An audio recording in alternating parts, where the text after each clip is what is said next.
вчера после стрима потратил еще где-то часа 2 на алхимию. Сварил себе 20 шнапсов. Календула от ранений. Украл у Павлены тут куча всяких зелий. Короче, я готов.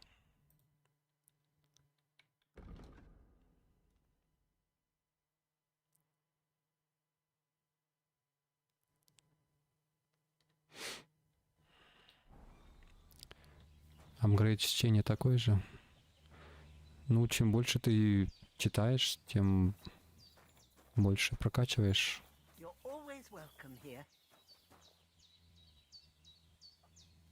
Чем, короче, ты занимаешься в игре, то и прокачиваешь.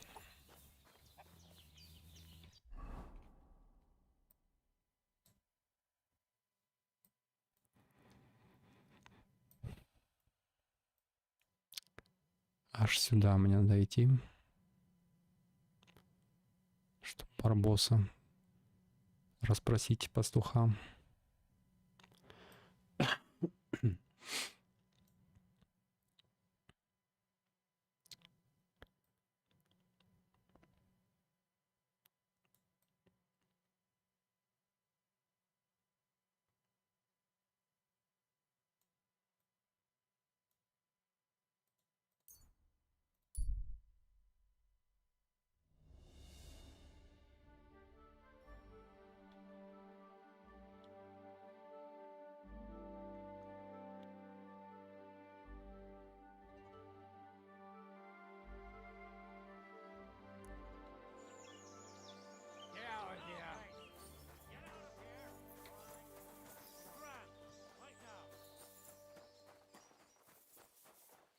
Ладно, ладно.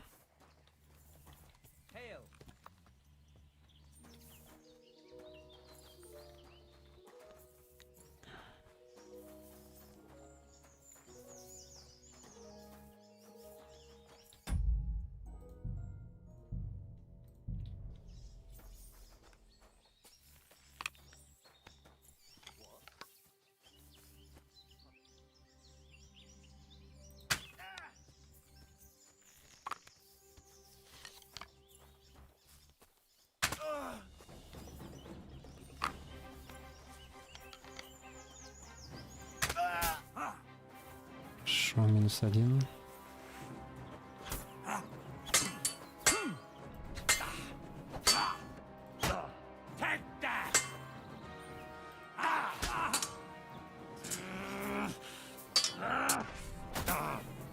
We're gonna gut you, you horse-on!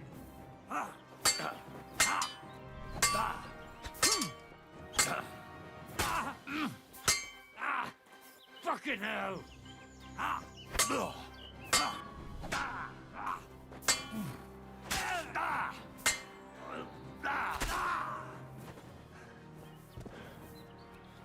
А, там лучник. Думаю, что он не подходит. I've been waiting.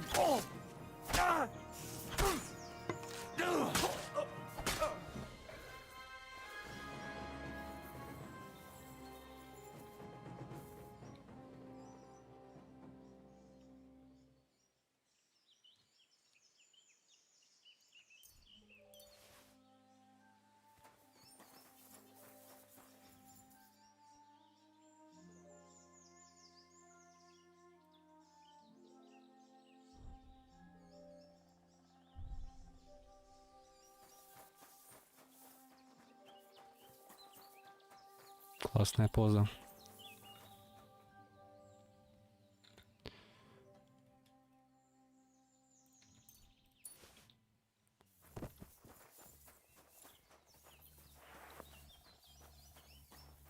Hail Mary.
Придется болт потратить.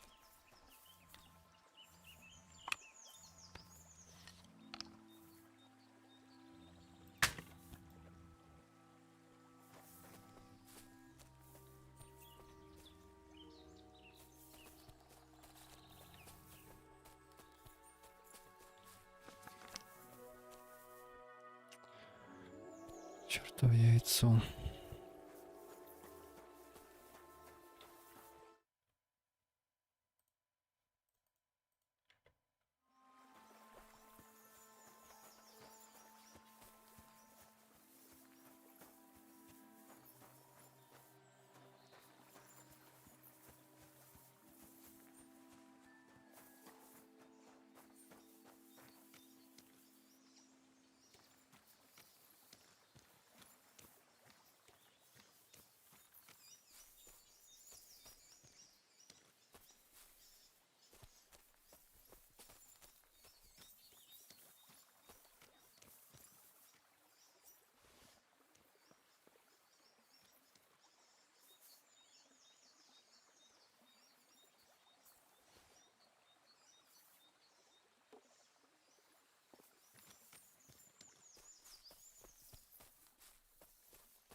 God grant you health.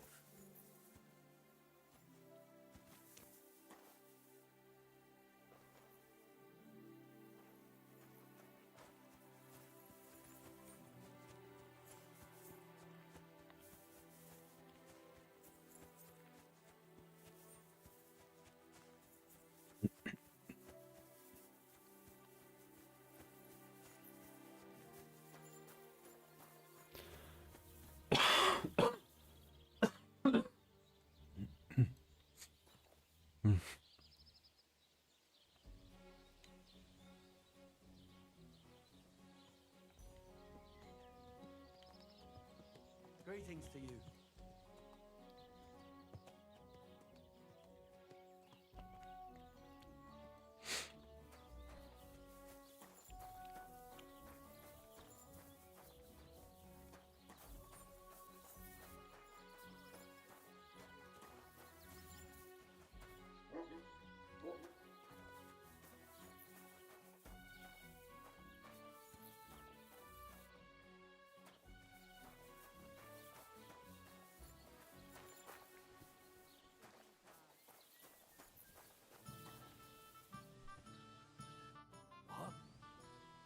covered in blood, my friend. How you doing? I'm Henry. Nice to meet you. I'm Zdeněk. I'm a storyteller. I could tell you stories so sad they'd make the devil cry. Or would you prefer something so scary it'll make the hairs on your ass turn white? But it's a lot of hard work for me. Now, if you had something to drink or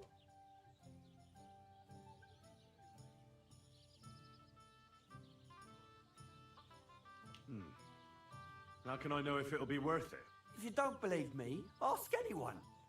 They all know me in the village, and they all know I'm good. So they all sing your praises, even if you stutter? I'll tell you what, you can listen for yourself and see what you think. Then, at the end, if you think it's worth it, you can pay me or buy me a drink. So what kind of story would you like to hear? Но лучше я пока не нашел.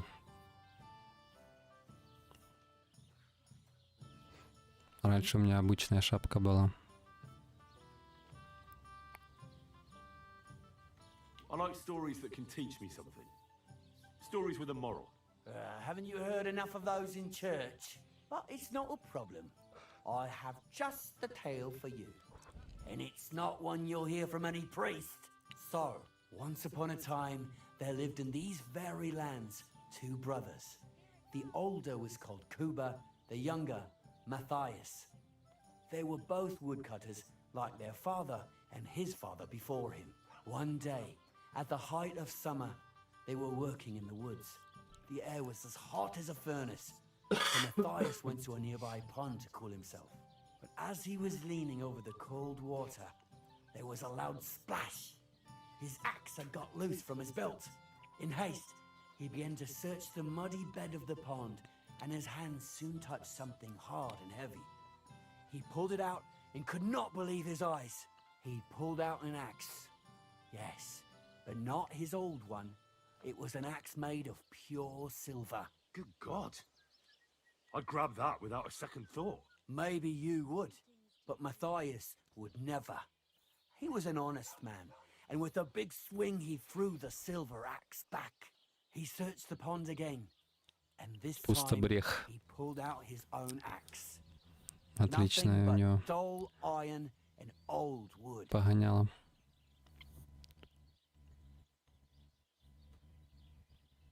I reckon that was the right choice. Who knows who the silver axe belonged to? Well, quite. Listen on. Matthias was just about to leave when suddenly a water goblin came out of the pond. Silver Смотри, axe какой in у меня his щит зато hands. красивый. He said, "You're a righteous цветочками. man, Matthias, and for your honesty, you may keep both axes." Matthias, not hanging around for the goblin to change his mind, took up both axes, gave us thanks, and ran to tell Kuba all about it. Kuba, however, was not best pleased with his little brother's fortune. He deeply envied Matthias for his newfound wealth. So, he set out to try the same thing. He ran as fast as his legs could carry him straight to the pond, threw his own axe in, and began a pretend search for it. Yet Kuba had no luck. He pulled out the axe he'd thrown in himself. So he tried again.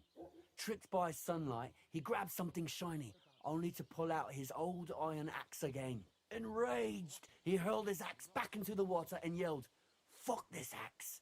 I want a silver one!" But the water goblin heard his shameful cry and was greatly upset by Kuba's greed. So, when Kuba reached down into the water for a 3rd time, the water goblin seized his hand, pulled him down whole to the dark depths, and drowned him. Тут надо ведьмака вызывать уже, судя по его рассказам.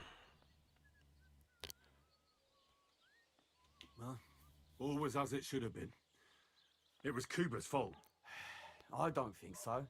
It seems Matthias didn't either.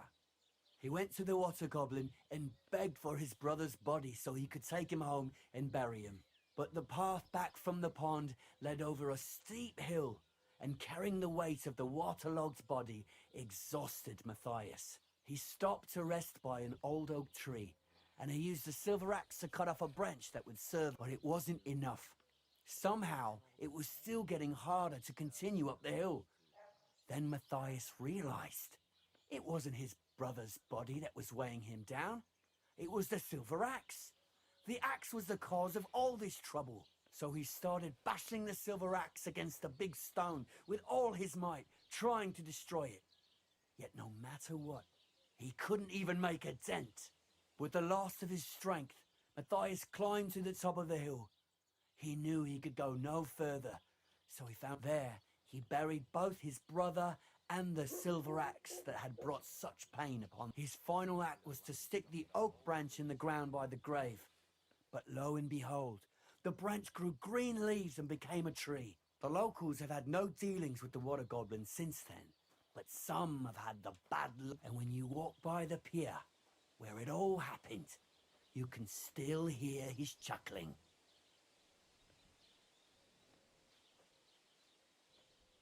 That was a very nice story. Story? What story? It's the truth. Why hasn't anyone gone looking for the axe then? Because it brings misfortune. Didn't you listen to me at all? Look for yourself if you wish. Rock Tower Pond isn't far from here. The Water Goblin's Pier is somewhere among the reeds. But leave me out of it. I'm fine here with my drink. Farewell.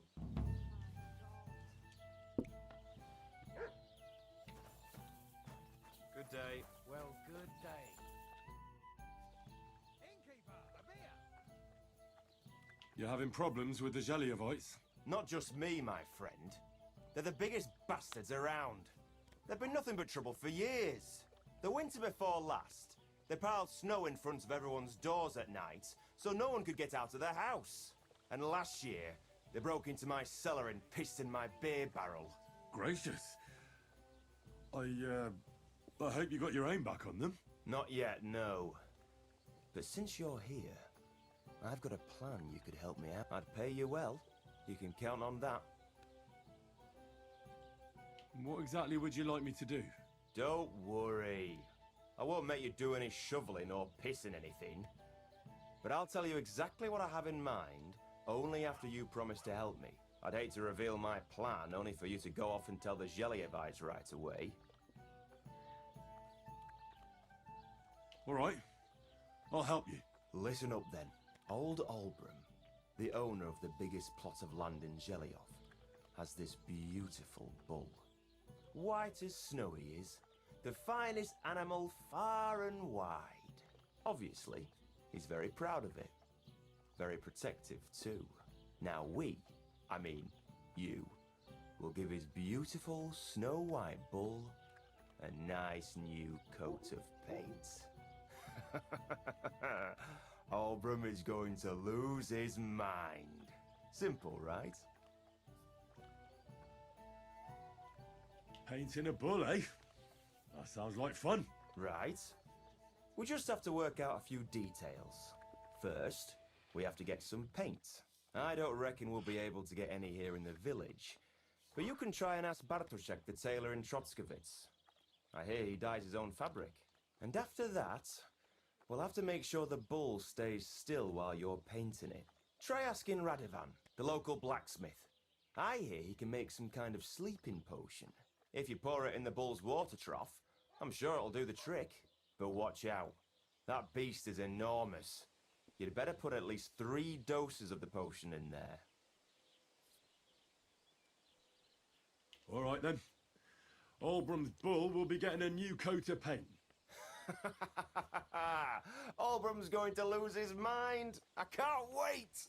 And remember, it's supposed to be a joke. If you get caught or something goes wrong, the whole thing will be ruined. Right. So I need paint, sleeping potions, and to not get caught.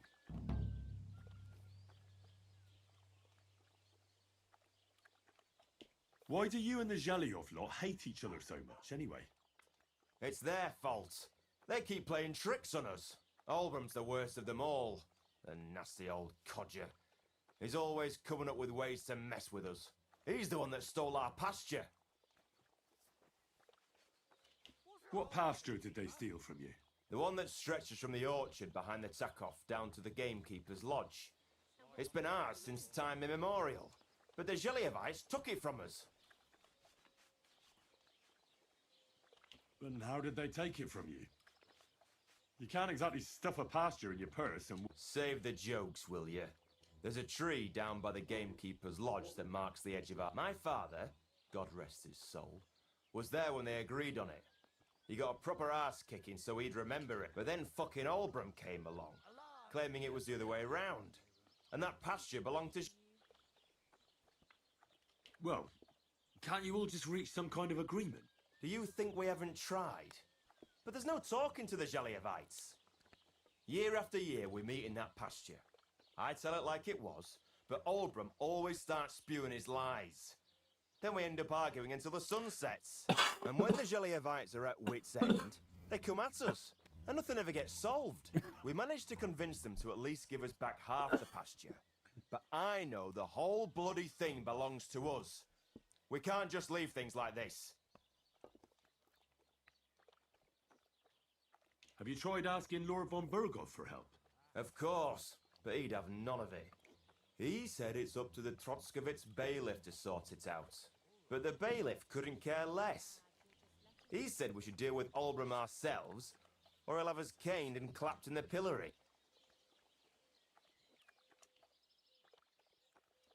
What's new around here? Nothing new. It's quiet here. Show me your wares.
Thank you, and take care.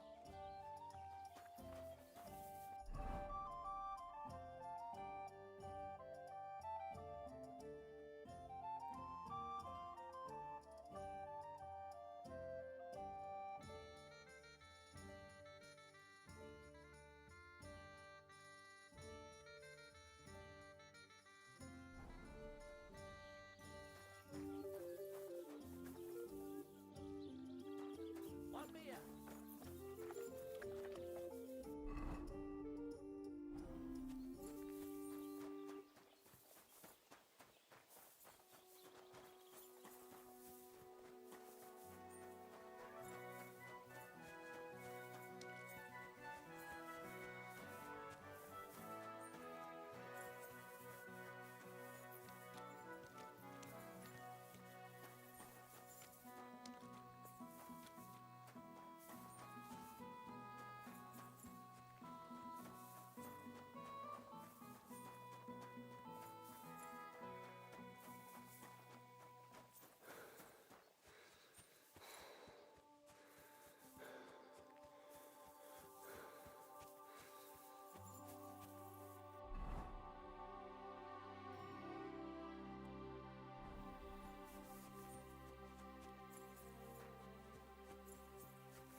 be with you. I hear you have some problems with wolves. You can say that again. Those fucking mangy beasts are eating my sheep. They take them like they were for sale at the market. Did you notice an ordinary mutt amongst those wolves? You know, there might have been. I didn't get a close look at them, but one seemed to be smaller and was a strange colour. That could have been Mutt. If I understand you, you're looking for your dog and think he might be with those wolves, right? That's right. I'll have to find that pack to see if it's him. I'll say, since you're already going after that pack, would you mind doing a good deed? If you kill those furry fuckers, there'll be a reward in it for you. Why not? I can kill 2 birds with the 1 stone. That's great. It'll be well worth your while. I hope so. Where can I find that wolf pack? I was grazing my sheep up on the slope last time, by the forked birch, and those monsters learned to go there. I don't take my sheep there anymore, but those fuckers still go sniffing around over there. So we'll bring your flock up there again and wait and see if they come. Are you fucking mad? I don't want to lose any more sheep. I think you just need some bait. Not even 1 single sheep. I promise I'll look after it. Well, I could lend you Ignatius. He's the stupidest ram I've ever seen. Or the brightest. Depends on how you look at it.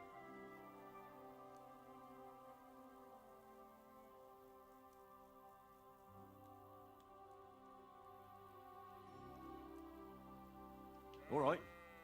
I'll take Ignatius and go and have a look around that forked birch. Will he come with me, or will I have to lead him up somehow? That bugger will follow you himself. Just wave a carrot in front of his face. He's mad for carrots. I can't even count the times he's rammed his way into my house to get some. I happen to have one here. If you take it with you, he'll follow you around like a loyal dog. When you get to the pasture, just throw the carrot and then go and hide. Ignatius will stay there. Where can I hide there? There's a thicket across the road. But don't worry, if the wolves go after the sheep, they won't notice you. But you'll hear them from far away as they get closer. I don't know anything more horrifying than the sound of their damned howling. I wish you a blessed evening.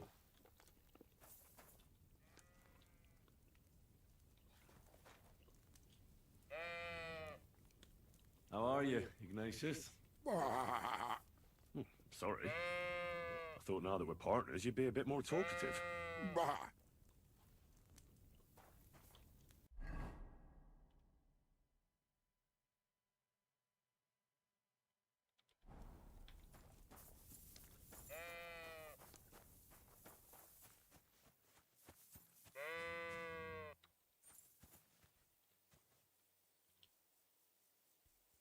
Do you want to go back home?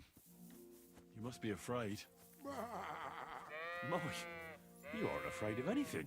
I respect that.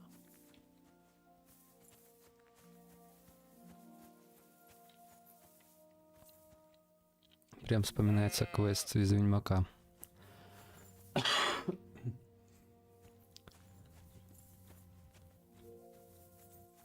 Там тоже вроде овца. Овцу надо было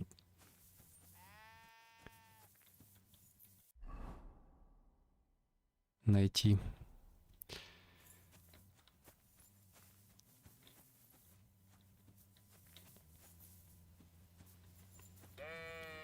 И вернуть травнику.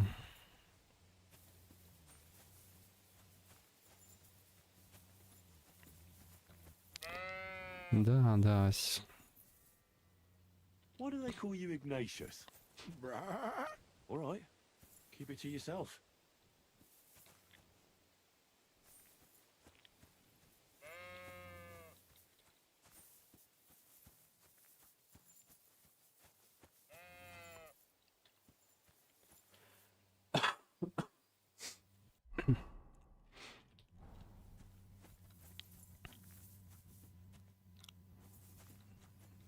Блин, давай побыстрее, а то уже темнеет.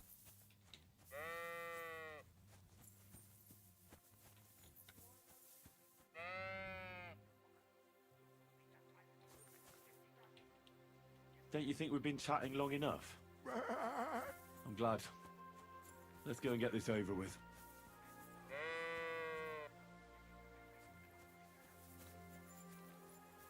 Вроде симпатично. Ты говоришь, как будто там у них разные модели у каждой овцы.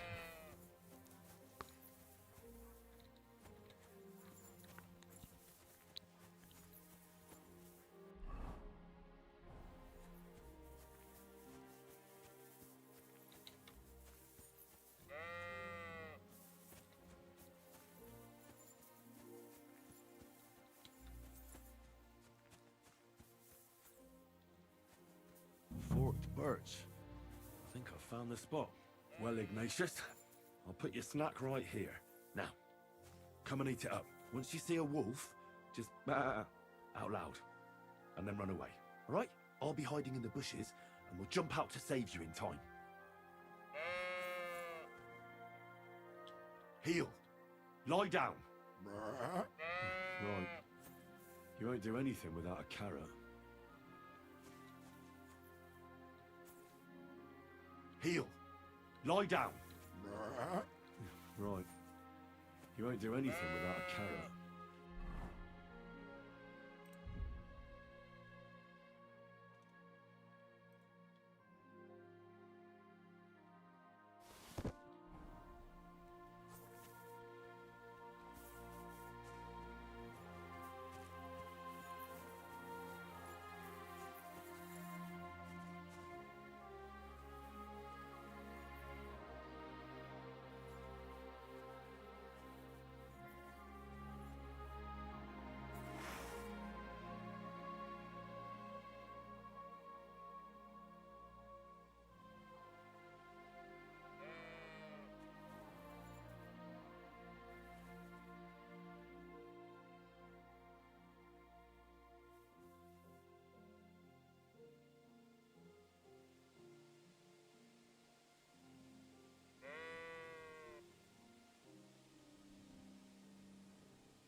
They're coming.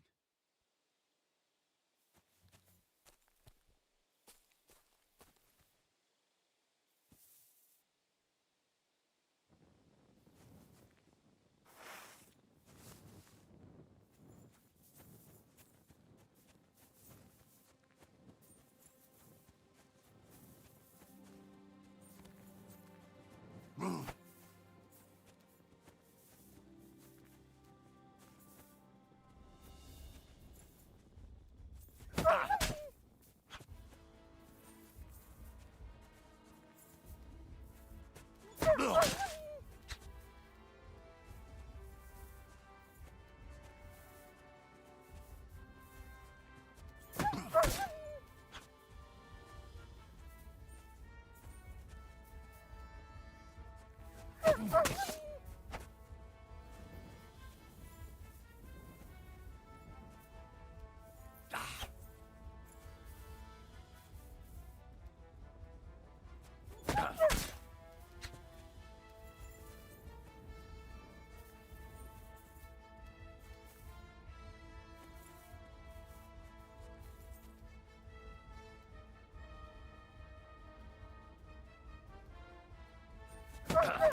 разумеется, это не он.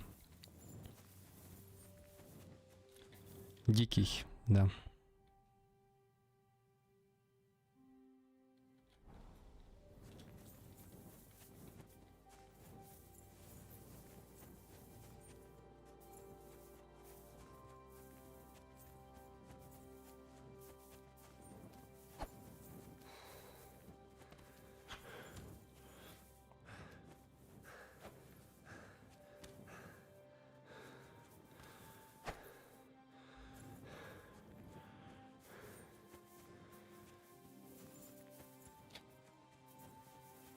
Он меня хотел загрызть, да не лупи его.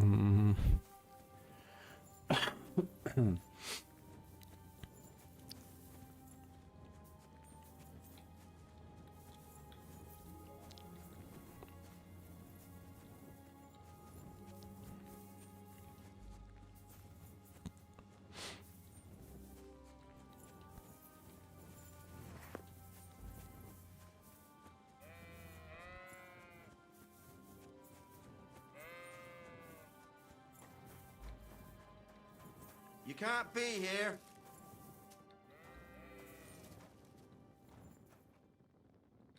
Clear off. You can't just... Greetings. I'm back because of those wolves of yours. Ah, I'm glad to see you alive and healthy. How did it go?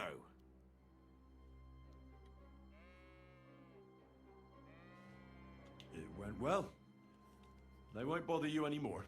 Did you kill them all? Aye. All of them. Although one might have got away. A single wolf can't do much damage. So you are owed something for your efforts. I didn't find my dog among them.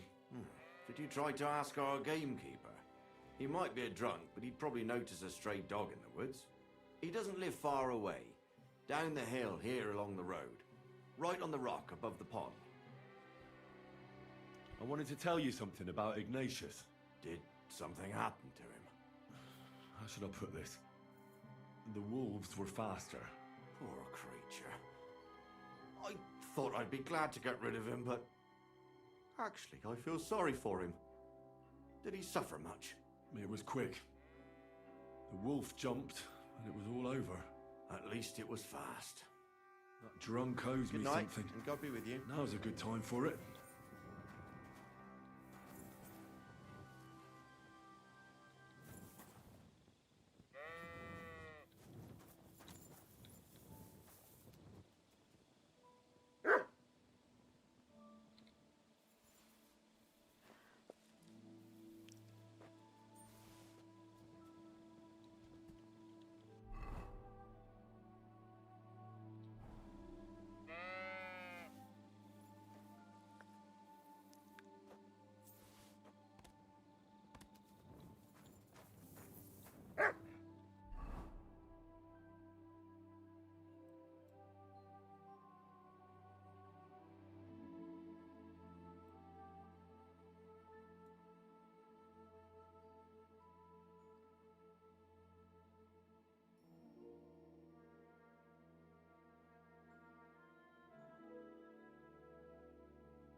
У нее как будто правый глаз открыт.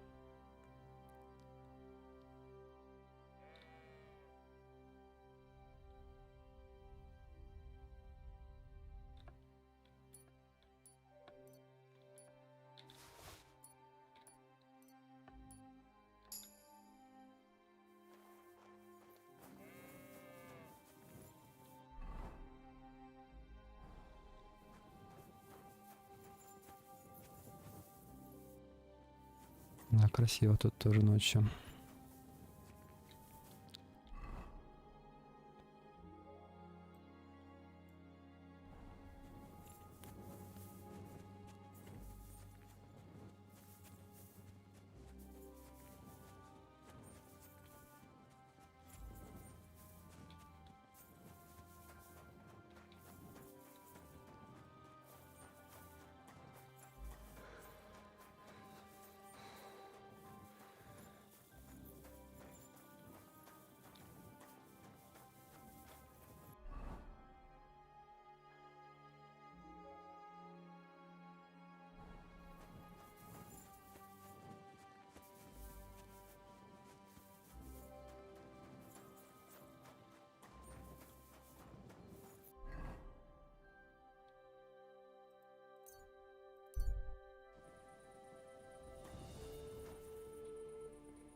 That's a fine maypole.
Певс меня спалил. Prowling about here?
как они узнают, что это я воровал? Ладно. А что если выпить краснобай?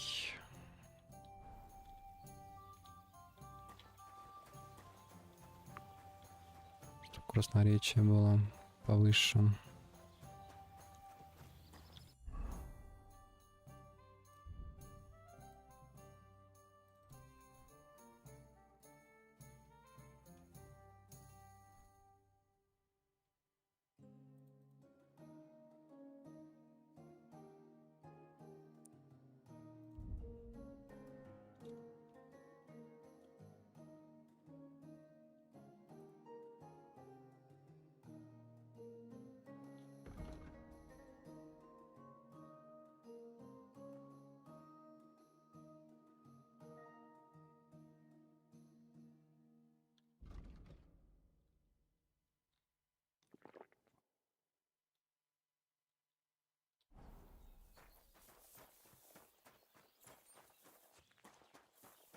There you are! Halt!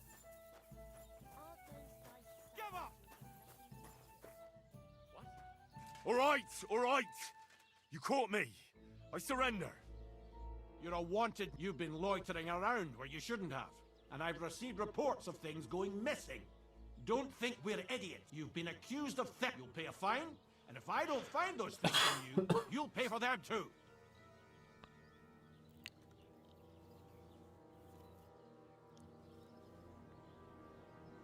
Wait a moment. I'm sure we can come to an agreement, can't we? I just wanted to borrow it for a bit. But I forgot to ask first. That's not how it works. You can't just borrow things without asking. But fine. If you return it, we can let it be. But don't do anything like that again. Got it? Меня тут конфисковал.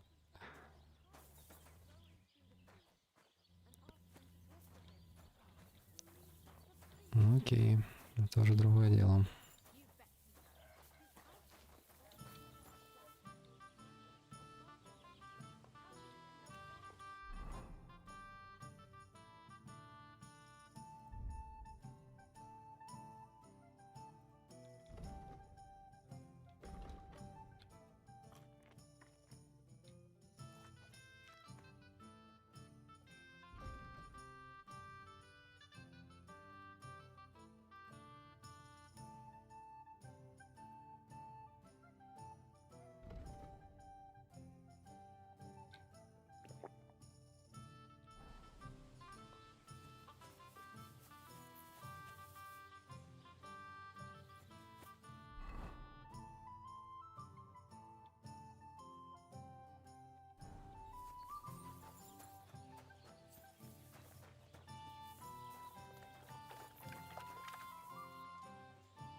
Good day.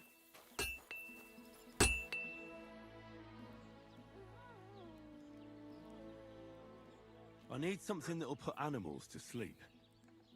Project said you might know something. Well, it's true. I used a concoction that will put even a startled mare to sleep in no time. I once accidentally drank some and slept for 3 days. But the recipe is an old blacksmith's secret. The kind you don't just give away.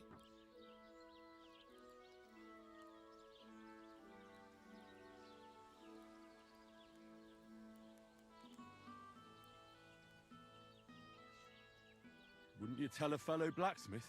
My dad was a swordsmith, and I used to help him a lot. But you didn't pay much attention, did you now? Otherwise, you'd know the recipe by now, and you wouldn't be asking me. What if I bought the secret from you? I don't know. How much would you pay?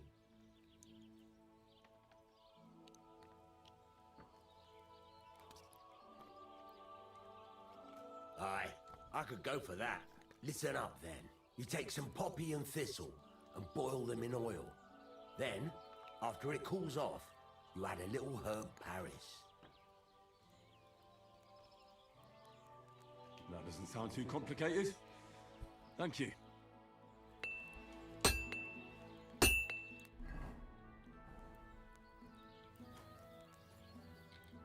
How can I help you today? This could use some repair.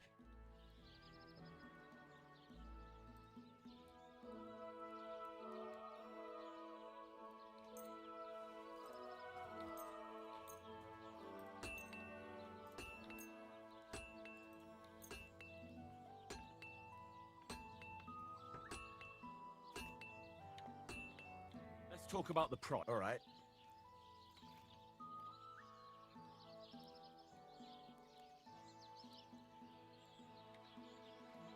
This is pointless. I'm done haggling.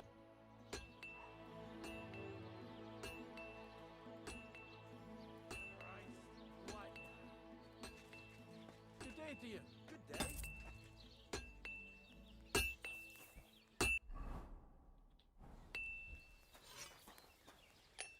You're up early. I heard you could use a helping. I could.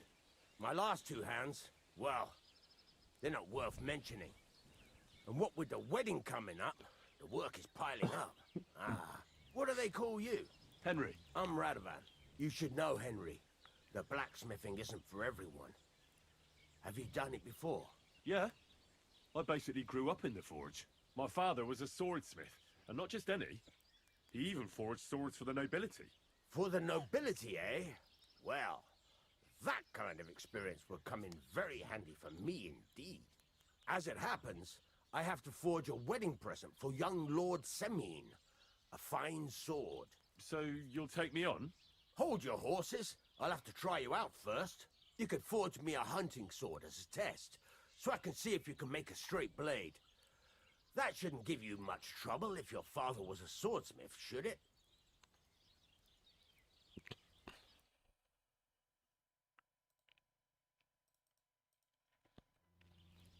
Sure thing. I can get started right away. Great. Find some iron and get started then. Iron? You can't make a sword out of butter, but if you don't have your own stuff, you can get everything from the chest in my forge.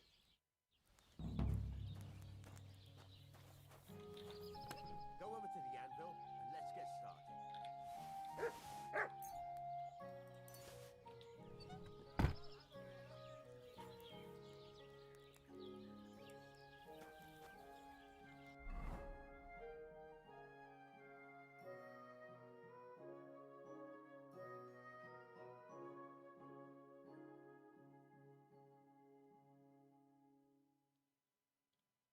Furnace is cold now.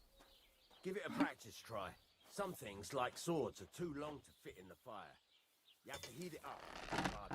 Try poking it around for a bit.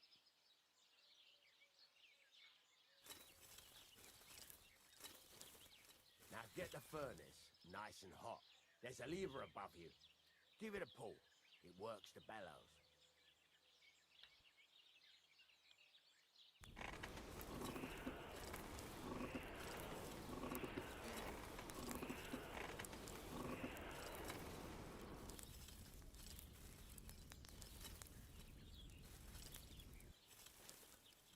Come on, Henry. Heat up the furnace.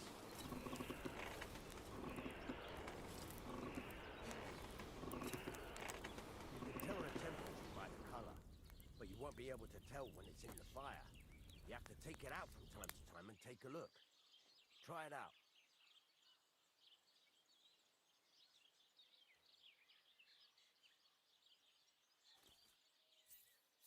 See? That's exactly the straw color we want. You've got talent, lad. Now heat up the whole thing.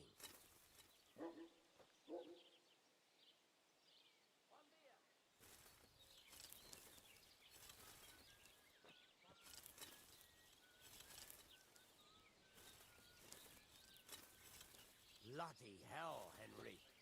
I've got other work to do, and if you can't manage this, I don't know what to do with you. The whole thing is heated up now, so come over to the anvil. Try moving the sword along the anvil so you can get the hang of it.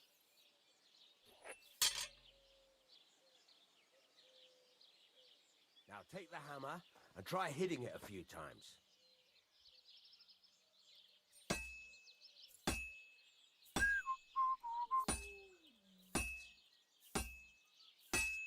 See the sparks?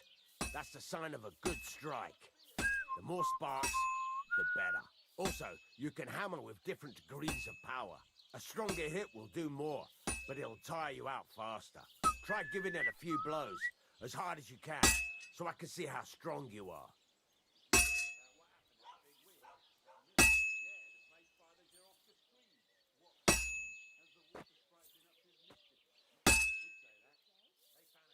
That's got a nice ring to it. Of course, if it was all about hitting an anvil with a hammer, any dolt could do it. You've got to hammer the workpiece evenly. One hit next to the other.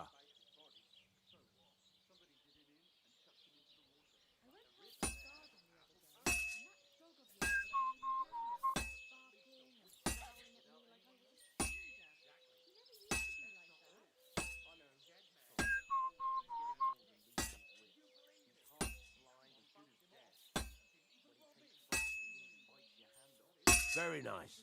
You're doing just fine. But when I say evenly, I mean it. A sword has two sides, like a lot of other things, including myself. Turn it over and continue on the other side.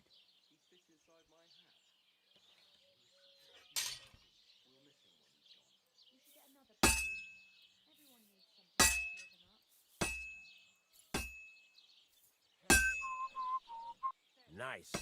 Now try forging it on both sides. The closer it is to being finished, the more it will take on the shape you want. It'll cool off soon anyway.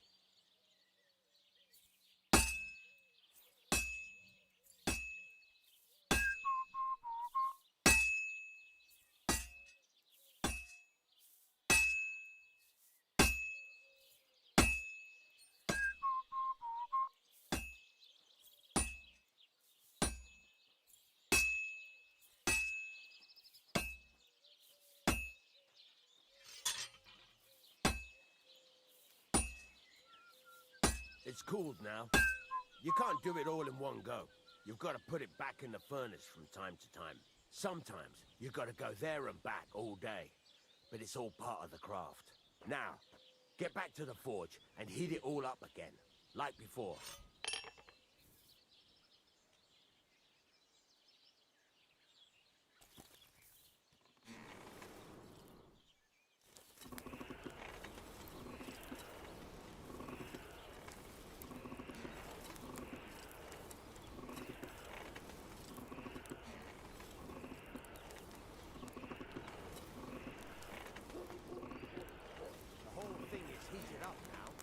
Come over to the anvil.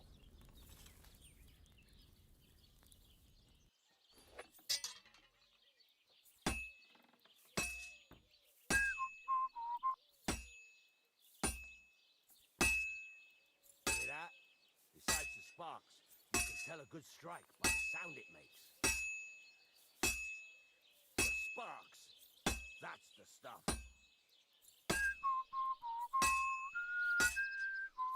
The ring you want. See how it's taking on the right shape? That's how you can tell it's almost finished. Now, I've got a piece of advice for you. Hammer to a rhythm. When I hammer a piece to a beat, the work goes by easier. Sometimes I'll whistle to myself to keep the rhythm going. There you go. You've got it finished. All that's left is to temper it, and the sword will be done. The rest is just tweaking.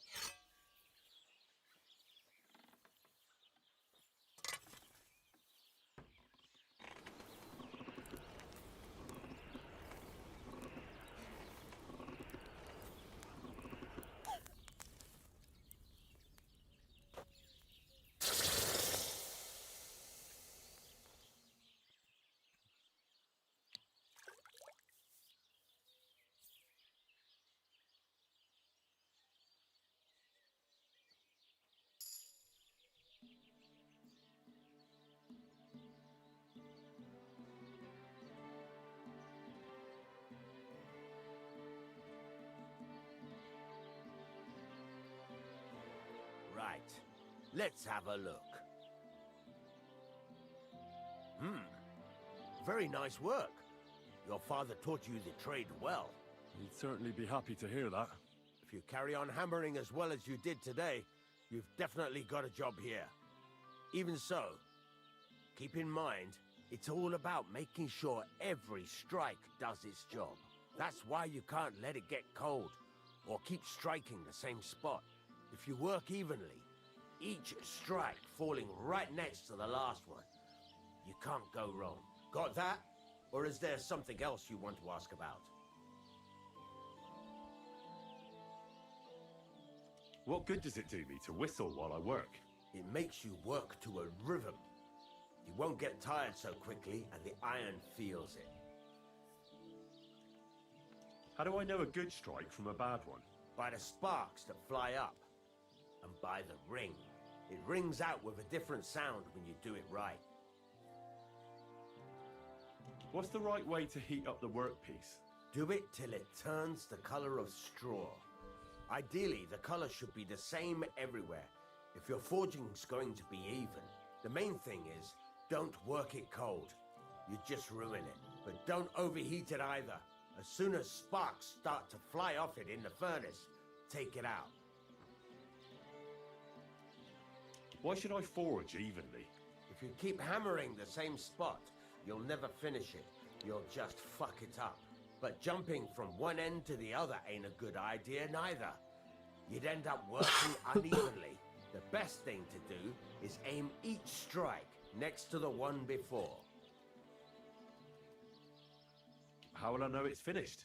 Notice the shape. The closer you are to finishing, the more precise the shape it will have. Thanks. That's all I need to know. You can sleep in the chamber by the woodshed. And there's a chest where you can keep your things. And of course, you can use the forge anytime you want. Any questions? Where can I get materials? You can buy some essentials from me. But if you want to make a fancy sword with lots of ornamentation, you'll have to look elsewhere. This is just a village, you know. The locals ain't after luxury. And they can't afford it neither. What can I do with the items I've forged?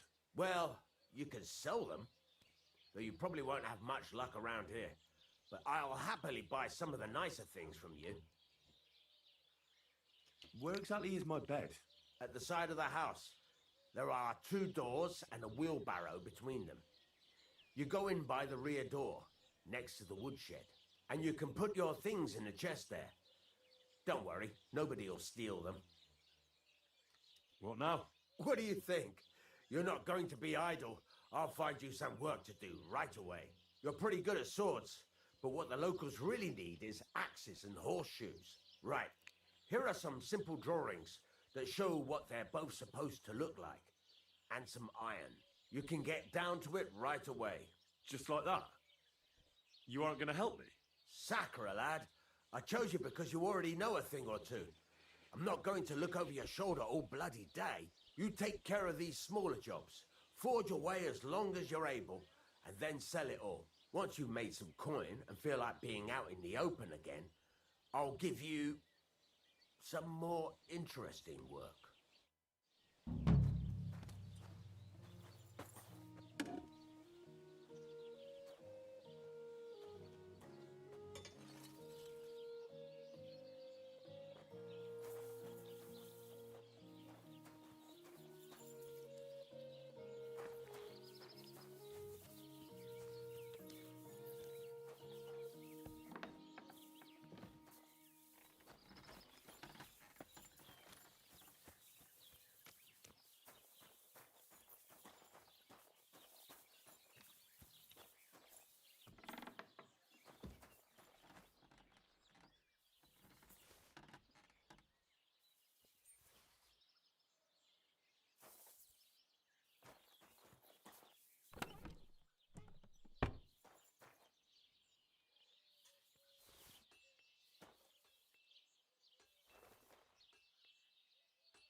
What would you like?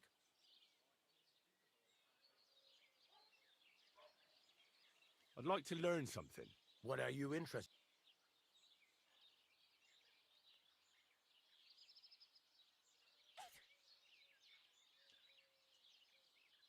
It's about those two idiot hands of mine, Venser and Franzi. They drove off with a cart full of goods towards Semin, and they never came back. Do you want me to find them? Just so. But more importantly, I want to know where my cart ended up, and especially the cargo. Go to Semin and find out what the bloody hell happened. Have you any idea which way they might have gone? I could have a look along the way. Maybe their cart broke down or something. There's only one road to Semin that can take a cart. It leads from Takov to Troskovitz, and then to the south. But I've got a bad feeling they got up to no good in Semin. Those two hands of yours, Venser and Franzi, what can you tell me about them? Can't tell you much. They're wandering laborers. I don't think they wanted to stay here with me for long, but these days I can use all the help I can get. Were they suspicious in any way? No, they worked hard. They ain't no slackers. And I can't say that about everyone. What was the cart carrying? Bugger and bollocks. All sorts of stuff. I'd say Lord Semin wants to rearm his garrison with new equipment. There were some hunting swords, bastard swords, crossbow bolts. I also fixed the trigger on young Semin's crossbow. And some kitchen stuff. Sacks of charcoal, all sorts of things. There's a good month's work in that cartload. All right, I'll get right on it then. Go ahead. And if you find that pair of fools drunk, kick their asses for me. Gladly. I'll kick some sobriety into them.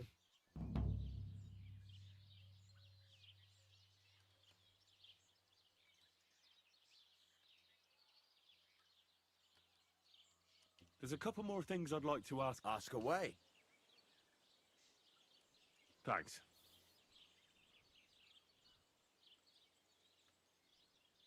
I'm still not really sure of myself in... Why not?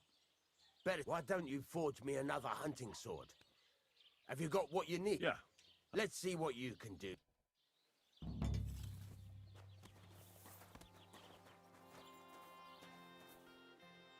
you gonna get started then?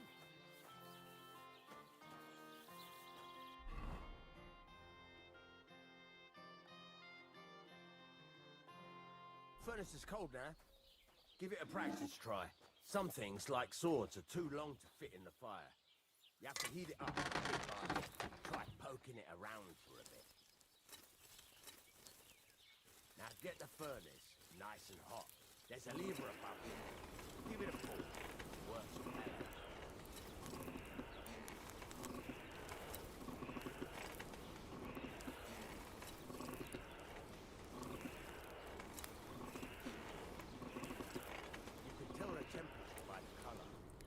Be able to tell when it's in the fire. You have to take it out from time to time and take a look. Try it out. See? That's exactly the straw color we want. Got talent, lad. Now heat up the whole thing. The whole thing is heated up now, so come over to the anvil. Try moving the sword along the anvil so you can get the hang of it.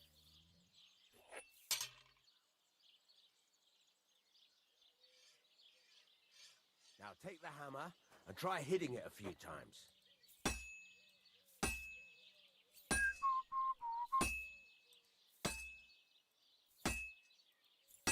See the sparks? That's the sign of a good strike. The more sparks, the better. Also, you can hammer with different degrees of power. A stronger hit will do more, but it'll tire you out faster. Try giving it a few blows, as hard as you can, so I can see how strong you are. That's got a nice ring to it. Of course, if it was all about hitting an anvil with a hammer, any dolt could do it. You've got to hammer the workpiece evenly. One hit next to the other. Very nice. You're doing just fine. But when I say evenly, I mean it. A sword has two sides, like a lot of other things, including myself. Turn it over and continue on the other side.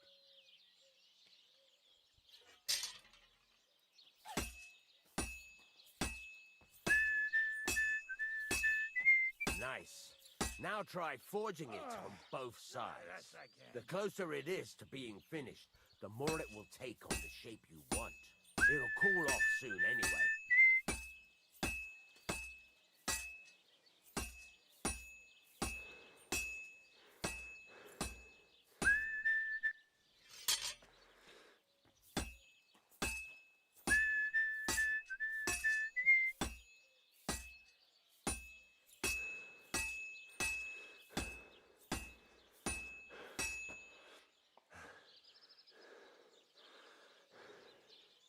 Move it.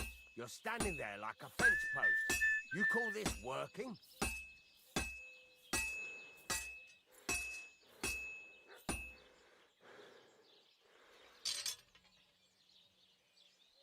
Henry, when you've got a workpiece heated up, you can't just... It's cooled now. You can't do it all in one go. You've got to put it back in the furnace from time to time. Sometimes you've got to go there and back all day. But it's all part of the craft. Now, get back to the forge and heat it all up again, like before.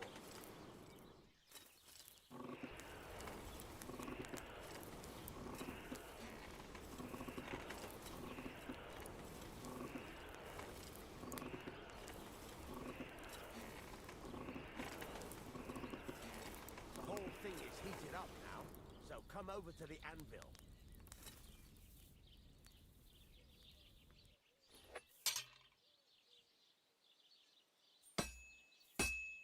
Well struck.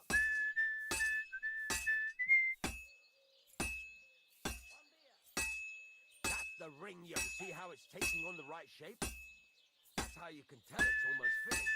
Now, I've got a piece of advice for you. Hammer to a rhythm.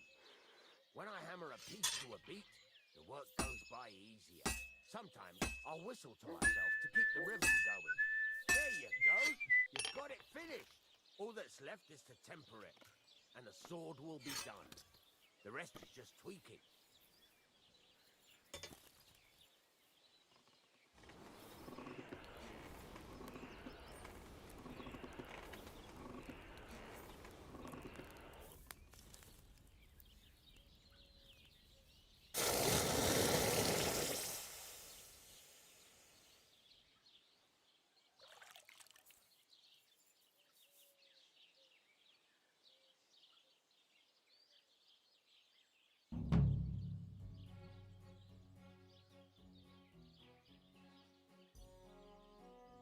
Блин, интересно ковать, конечно.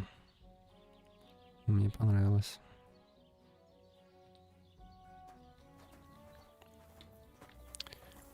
Увлекательно.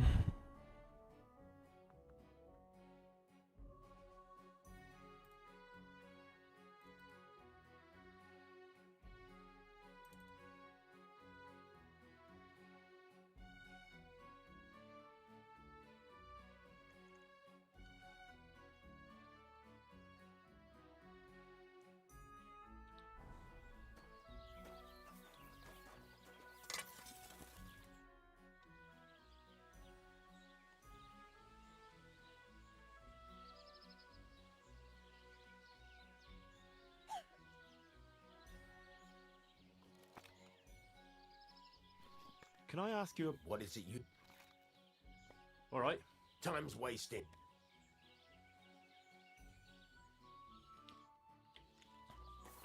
Уже даже почти поймал ритм под его свист.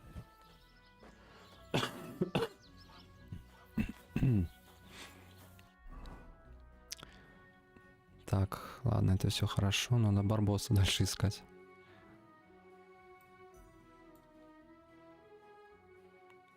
Да. Как раз хотел туда пойти.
О, подковы могу теперь ковать, топоры.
God bless you.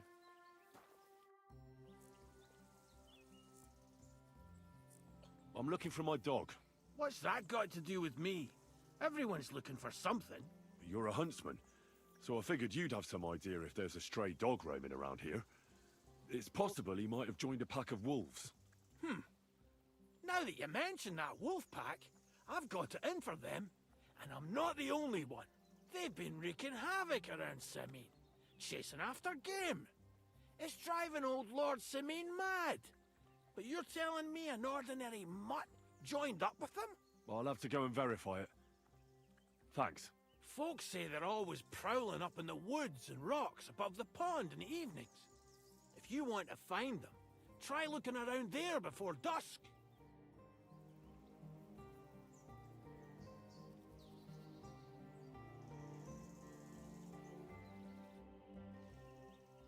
Well then, does the best forester in the land have some problems I could help him with?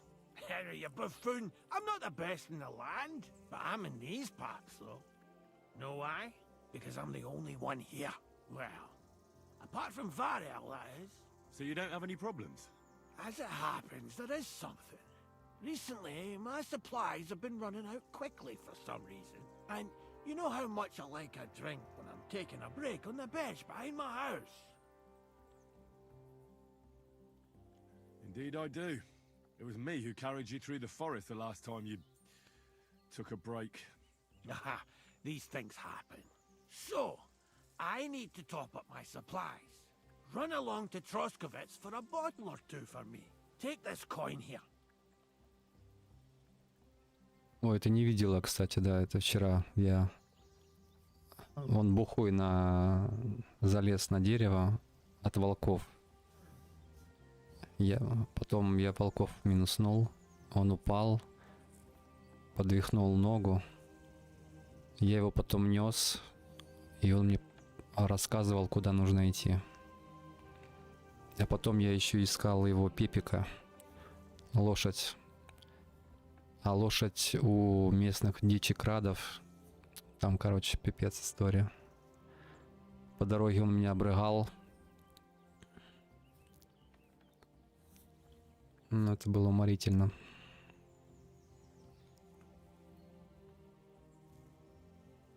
And what would you like to drink, gamekeeper of Ostatek? I call it the poacher's hideout. Mix a goblet of mead with wine, add a bit of saffron. I've never heard of this poacher's hideout brew before. Hold on! Poachers! I need help with poachers, the bastards. They think they can turn the woods into their own territory, but they won't get the better of me. I'll send you after them. You're hard as nails, you are. What's more, I'll give you a decent reward for getting rid of them vermin. That sounds better. Aye, so I don't Вот, forget. видела этот Hand back the coin I gave темный you for the конь. booze. Это его Пепик. И он вот это на меня на плече кричал: Пепик! Пепик! Где ты?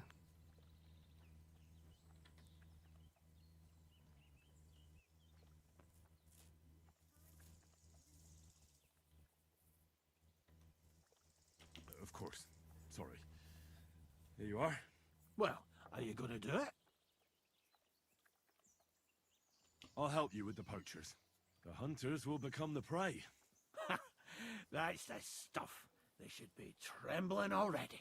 Tell me where I can find the poachers then, so I can pounce straight on them. Hold your horses.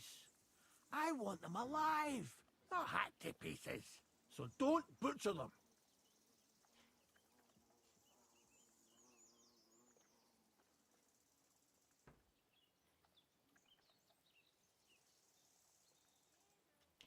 If you want it done without killing, I'll try it without killing. Glad to hear it. You'd be surprised how many hotheads have offered to do just that. I've had enough of hearing, "They're all dead, Vostatek," and then finding out the smart arse spent the whole day in the tavern instead. So if you do kill a poacher, I want proof. Would you like an ear, or maybe I should cut off a trophy pouch? Ideally, some items only poaching scum have. Tools of the trade, string, gloves. No bringing me a hair from the tanner and claiming you found it on a poacher. Anyone could say that. Look, let's get to the point. We have to focus on Rock Tower Pond and the forests around it. That's where game's becoming scarcest. Can I count on your help? Ha, you bet. We'll divide it up into patches and make a noose. Patches? I'll take the area around the gamekeeper's lodge, say. Maybe some poachers get the idea it's darkest under a candlestick. My helpers will search the smaller woods, and you take the rest. With those young legs of yours, you'll comb the forest nice and quick. Aye, right. I get it. That's the best idea you could come up with, eh? Aye, Henry. Where should I look? I already told you, didn't I? Try looking around Rock Tower Pond. To the west of the pond, there's some dense forest on the rocks. It's easy to find because there's a small ruined cottage below the woods. Otherwise, it's nothing but boulders and an easy place to bring. And someone like me, who likes a drink, well, you know. I don't have the best memories of that place. We made camp there the first time we came to Trotsky region. So you could be reminiscing there. Have a swim. It's a nice clean pond. I don't know why people don't fish there instead of poaching. Easier to catch a bite. Let's say I go into the forest and come across some bloke. What then? The main thing is to make sure he really is the poacher. We'd have some explaining to do if you accused an innocent man. That shouldn't be too hard. If he's hunting, I'll seize him. If he isn't, I'll leave him alone. That's no way to go about it, Henry. You have to be certain, right? The Rock Tower poacher say he tends to spend the day holed up, only coming out before dawn or after dusk. He probably knows I like to sleep in and spend my evenings having a drink. So I won't be trudging round the pond at those times. So the best thing would be to catch him in his camp? Aye. He'll have dead animals, hides, bones, meat. Them poachers have also started using signs to mark their hunting grounds. They bend a branch of some pine, but what's the point of describing them? Since they're at my cottage, next to the outhouse, where I have this lean-to. Where should I take the poacher? To you? To the Troskovitz bailiff, even though he's a bit, well. Look, I'll send him a message so he knows we're going to be bringing him some poachers. It would be just like him to let them go because you were acting without authorization. Well, you could go with me. And leave the lodge unattended? Not a chance. Not to mention that leg of mine since I jumped down from the tree. I understand. You'd rather stand, or rather sit, guard. I'll be off then. Good luck, and let me know how it goes. I hope you give them what for, because I'm sick and tired. Or is it for? You can count on me.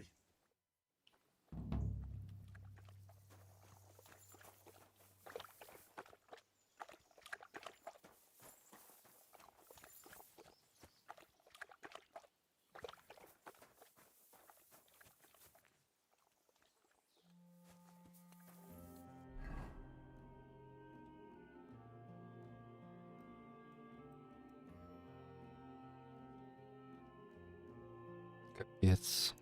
Хрен знает, куда идти.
Булки позорные.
These are von Bergov's colors.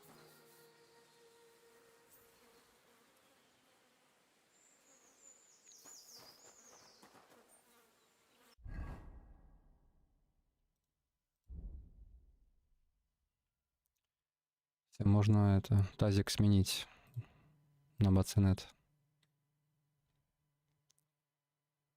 Все серьезно. Плюс забрало можно опустить.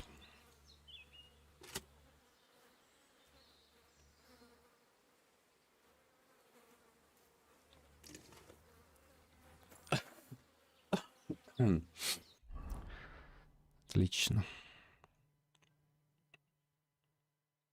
Прогресс.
So that's what attracted the wolves. The wolves must have dug them up. That much is obvious. But who buried them, not so much. Ты чё пришел? Стрелу хочешь? На.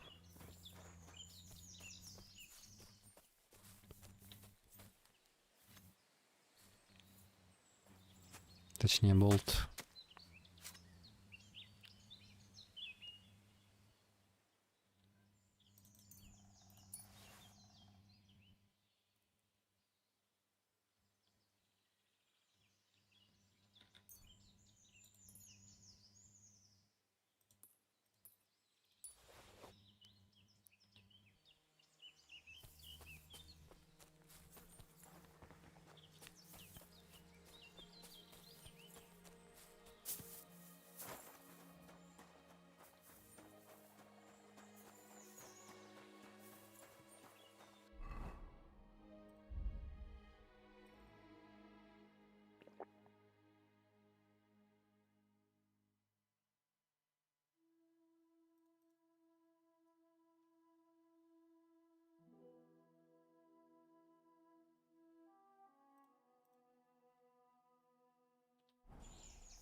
Халявный конь.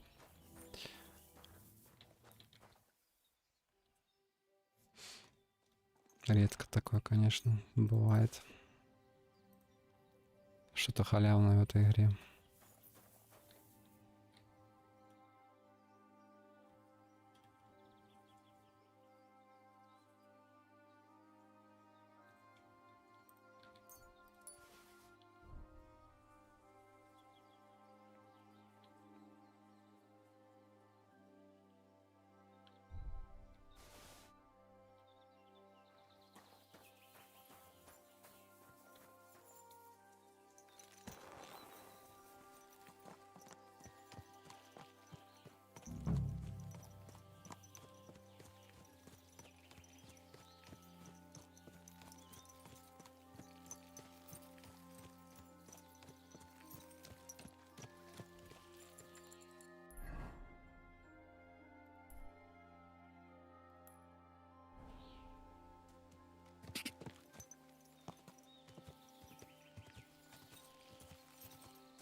So this is the water goblin's hut?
Ну там файтинг. Без меня.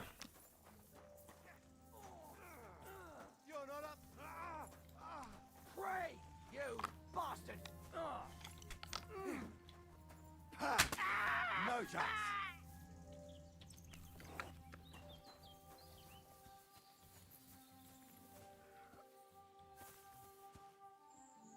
Хоть бы поблагодарил. Ладно, вали.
Come on, let's take him down.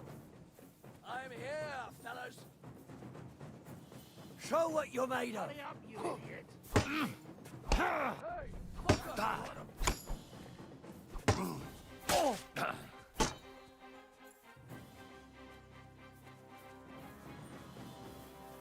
You want to try?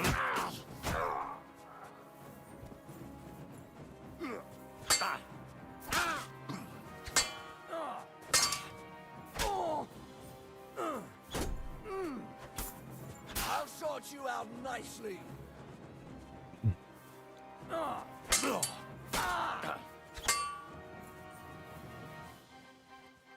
Show your stuff.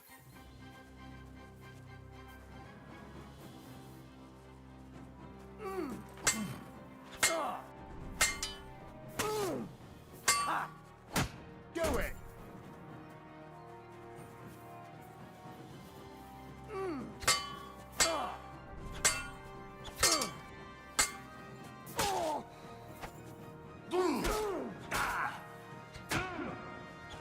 Take that.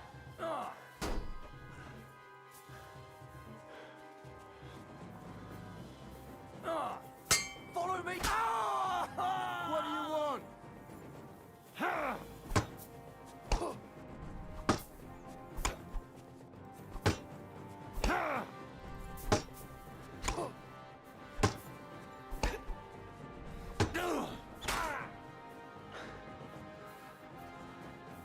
Fucker!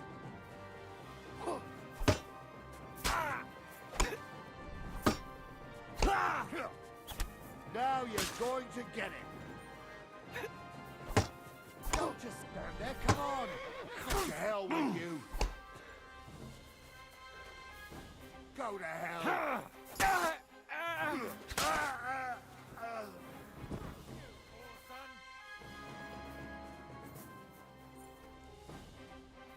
Проснулись.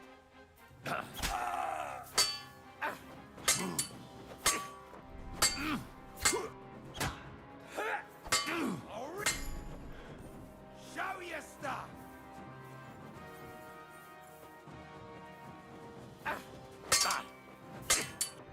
Useless! Enough!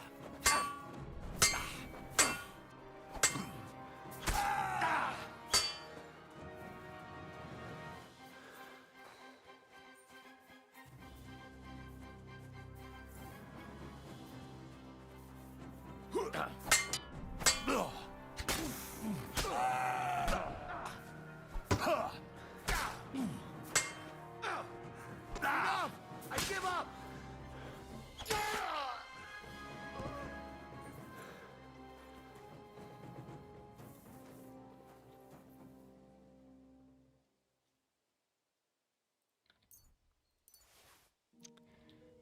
Разрулил все-таки.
Could this be a poacher's workplace? Then the owner might not be far away.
Чё ты ржёшь?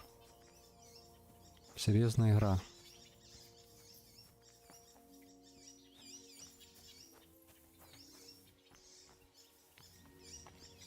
Она ржет. Как я кидал. Ну а как? Ну, по-другому не умеет. Только нужно приседать. Потому что это типа механика стелса. Да вот я ж иду к Пепсу. Ты ж видишь, где он находится?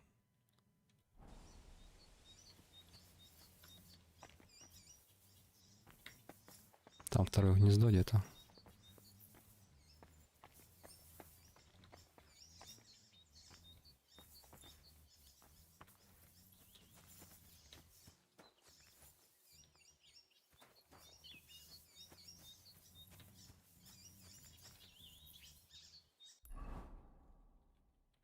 Ладно, похер.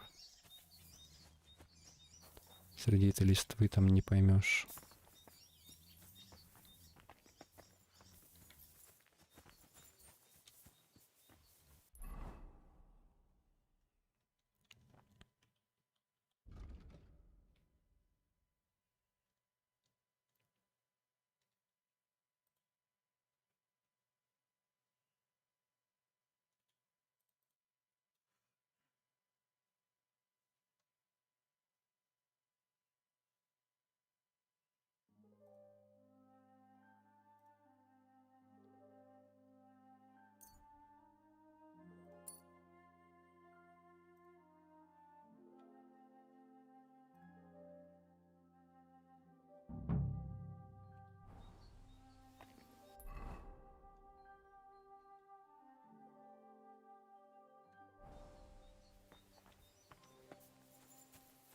Ну ладно.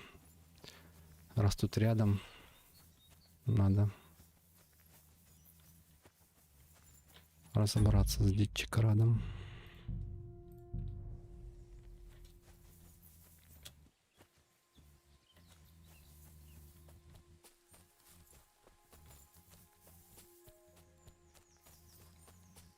There's a camp here. What will that fella over there tell me about it? Блин, зря только потратил шнапс.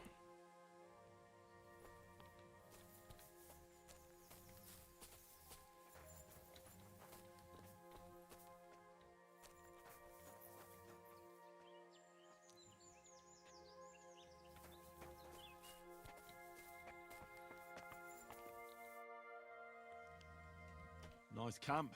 The hides and all that. Gamekeeper Vostatek sent me to find a poacher who's hunting around here. Sir, have mercy on me. I can explain everything. I have a family to feed, only we're not doing well and we scarcely have a bite to eat. I was desperate. So I came here to poach. Please, sir, spare me. Crikey, that was easy. So you confess you've been hunting here? A bit here and there. But you know poaching's a crime. Couldn't you find another way? I couldn't think of anything. I'm sure you know poaching is forbidden. So why'd you do it? I was left with no other option, sir. Ever since this band of robbers has been marauding here, we can barely make ends meet. They got no scruples. They take whatever they can get their hands on. And there ain't nothing left for us common folk. Besides, Lord von Burgau, God bless him, he got his hands full with them and he ain't got time to put things to right in his domain. Ever since, we've been living hand to mouth. Why are you here by Rock Tower Pond? This camp, I've known the place since I was little. No one can see here from down below, and when you go from above, there's bushes covering it. It didn't turn out to be such a perfect hideout, though. How long have you been hunting here? Quite a while. Only, I haven't risked going out since I saw that ambush. What ambush? They attacked some company right nearby.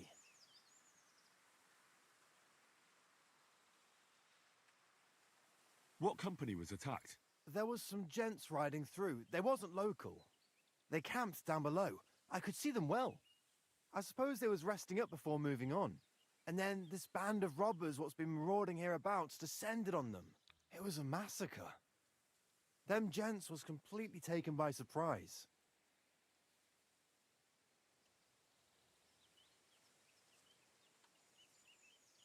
We were those men. It was us they ambushed. Really? But I saw everyone being killed with my own two eyes. I managed to get away, even though I was wounded. I'm glad. Sorry about your comrades. Nobody saw you? No, I was hiding here. It's hard to see up here from below. I wanted to warn the company, but it was too late. I'd have just got myself killed as well. Well, at least you got away in one piece. You haven't left here since then. You've been here the whole time.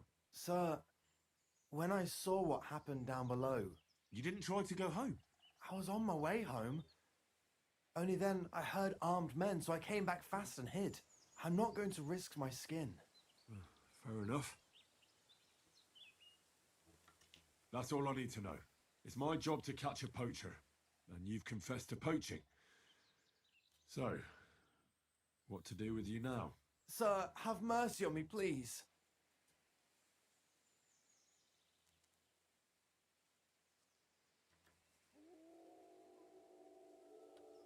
So, what do you propose? I can tell you where to find deer nearby. Places hardly... There's one spot here in the hills above Kerchak, and another in a... I don't know either of those. You see?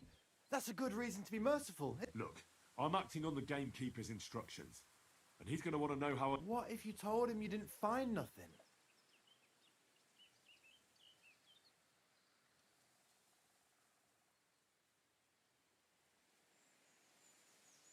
You haven't convinced me. I go back empty-handed, you stop poaching for a couple of days, and then it'll start all over again. I can't take that chance. But it wouldn't be like that. We're done talking about it. You're going with me. So this is how it ends up.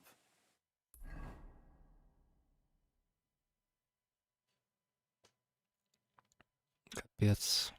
Я до барбоса не дойду, наверное, никогда. Statek might have told you I was going to bring you some poachers. Here's one of them. He was hanging round Rock Tower Pond. Please, have mercy. We hang poachers here, and you won't get any special treatment.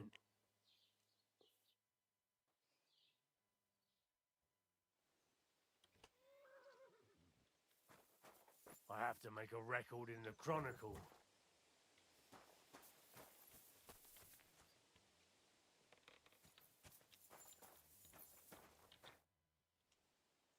What's new in the county? I was just visited by one of the local... He said he found more fresh graves behind his field. I've seen those. That we found someone... I've been digging up bodies ever since that... And that's about... That sounds interesting.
Блин, тоже попал.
God bless, Henry. How can I... I solved your problem. Ah, my drinking problem. No, not that one. I should think not, since I don't have one. I meant the poacher. I dealt with him. I found him and hauled him off to the bailiff in Troskowitz, like you told me. My, you don't waste time, lad. If I had a few more like you, I wouldn't have a care in the world here. Not worth mentioning. Right. How about another one? This poacher pisses me off even more than the last one. I'm ready. Where does this poacher... Under the candlestick, where it starts a short way from here, around Vidlak Pond. That's why I don't go far from the law. The problem is, it's a damp, almost all the northwestern woodlands. I get it. What should I do with this poacher? Same as last time. I know we have a poacher around here. Only I haven't been able to catch him. If you can find him, catch him and take him to the bailiff. I'll... Right. Find him, catch... Is there anyone around here who might... Ask the tanner in the... Or even better, ask his name. She'll tell you twice as much as that. Right. Right. I'll take a look around. Thanks, and good luck.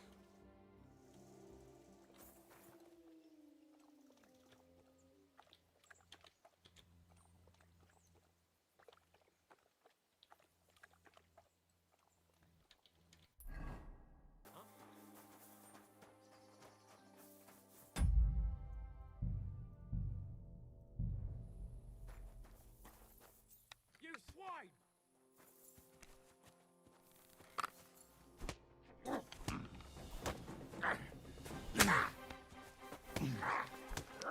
Show me what you're made of. You want it? Серьезно, ребята.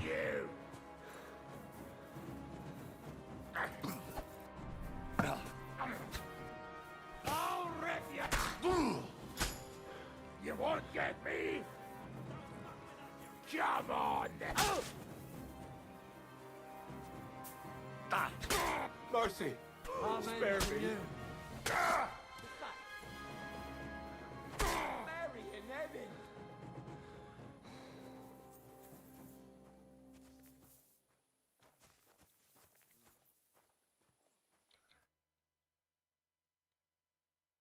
Let me live! There'll be no more fight!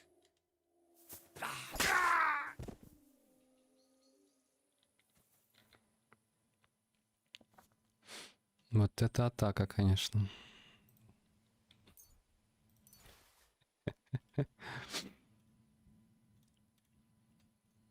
Самый потный бой, наверное, пока во всей игре.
Ну да, уютненько.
О, наконец-таки я fast travel открыл.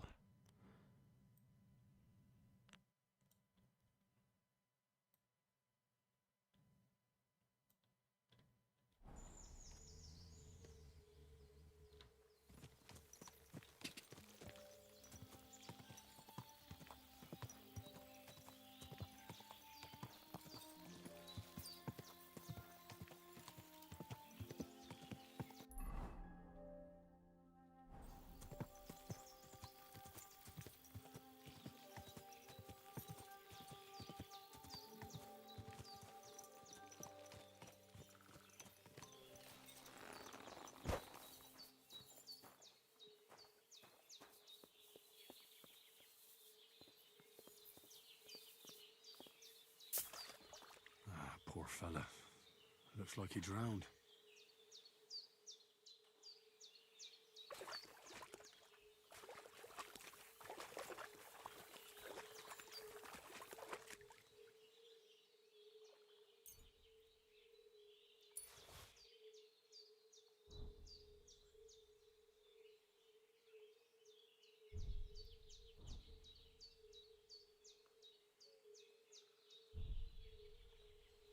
This one drowned too.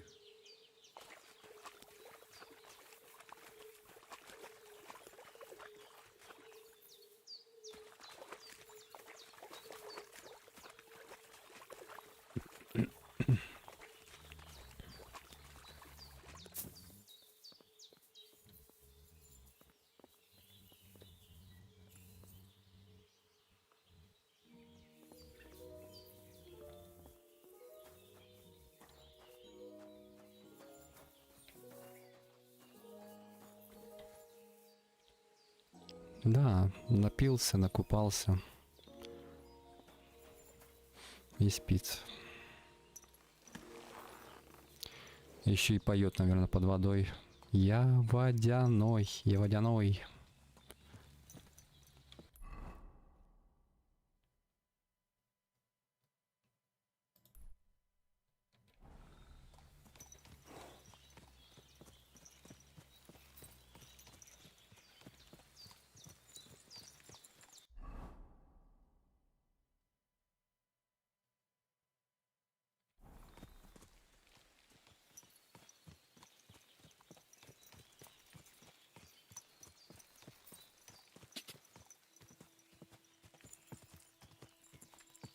Барбос, я уже рядом.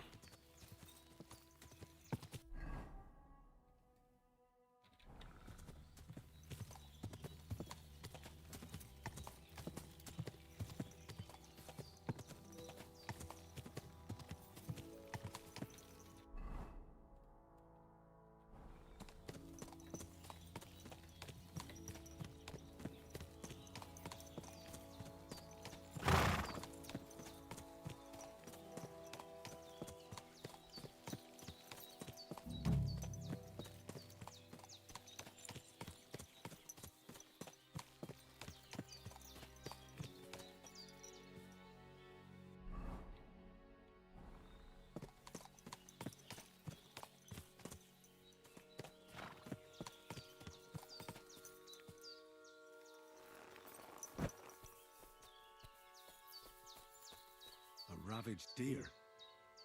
It looks as if they were dragging it somewhere and it's snagged on something here.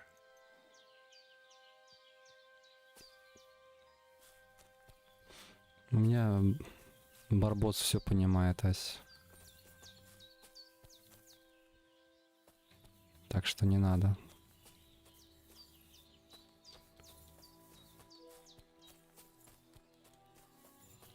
They were trying to drag this poor thing away somewhere.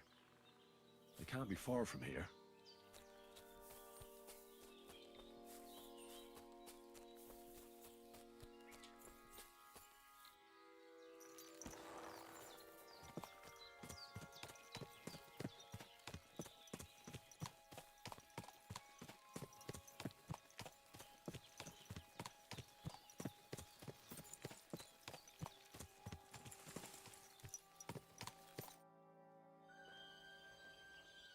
Блин, я не сохранился.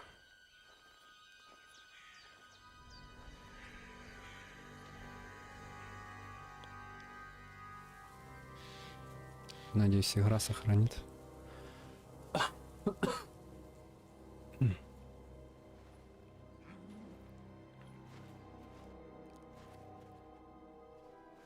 Опа. Клад ищет. What?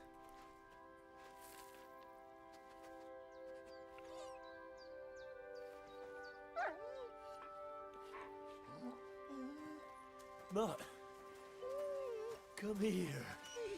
Good boy, good boy. Ну, конечно. Молчары. Доставай меч, блин, пока не поздно.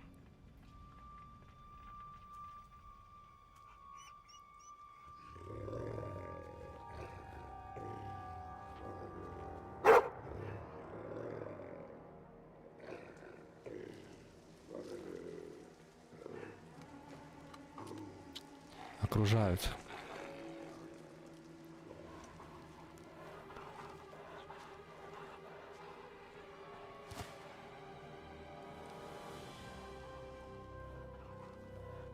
Сейчас мы справимся, Барбос.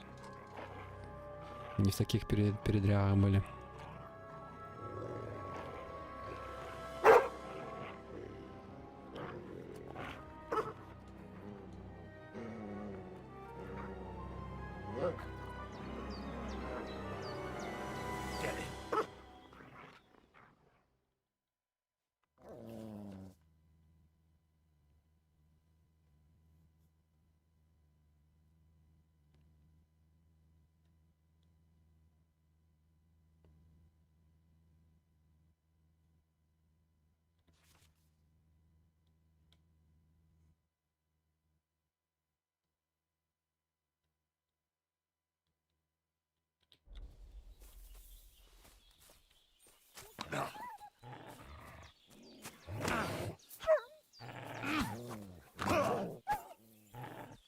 Sick!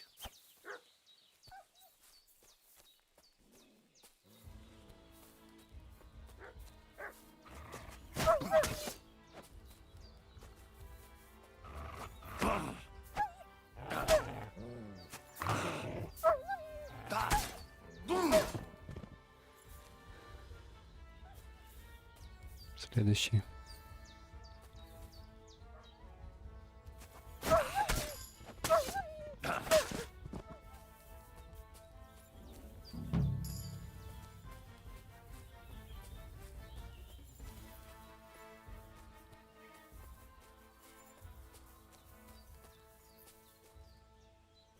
Убежали. Барбос, мы справились. You little flea-ridden furball. Where have you been? What's that? Those wolves have turned you wild.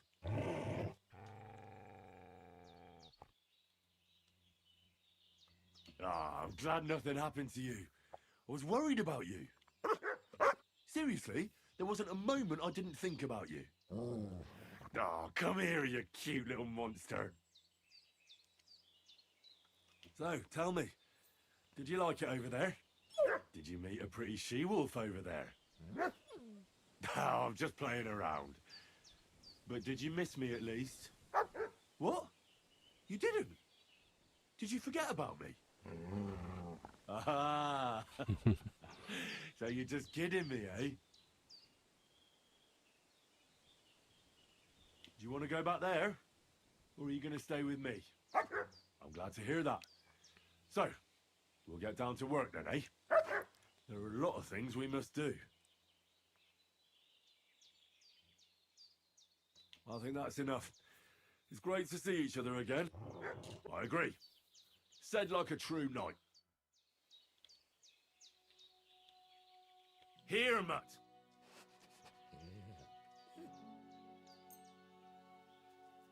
На место, волчье. Ты заслужил.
Что ты там нашел? Да, осталось я вернуть. Не, еще сивку надо вернуть. Лошадку нашу.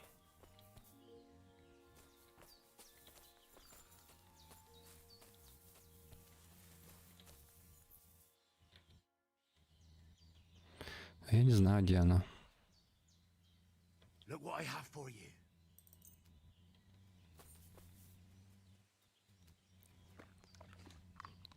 Пока неизвестно.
Ух ты.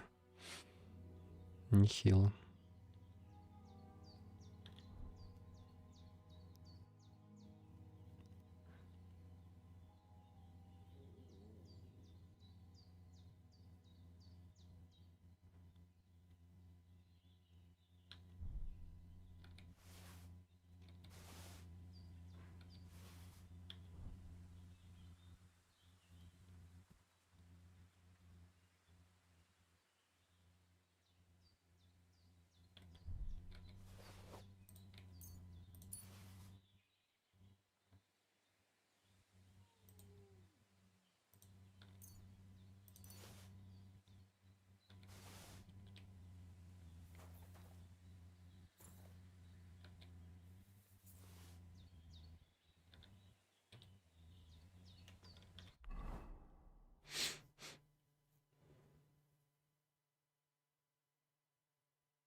Теперь можно обучиться, наверное, владению мечом. Собаку нашли, идем к коту.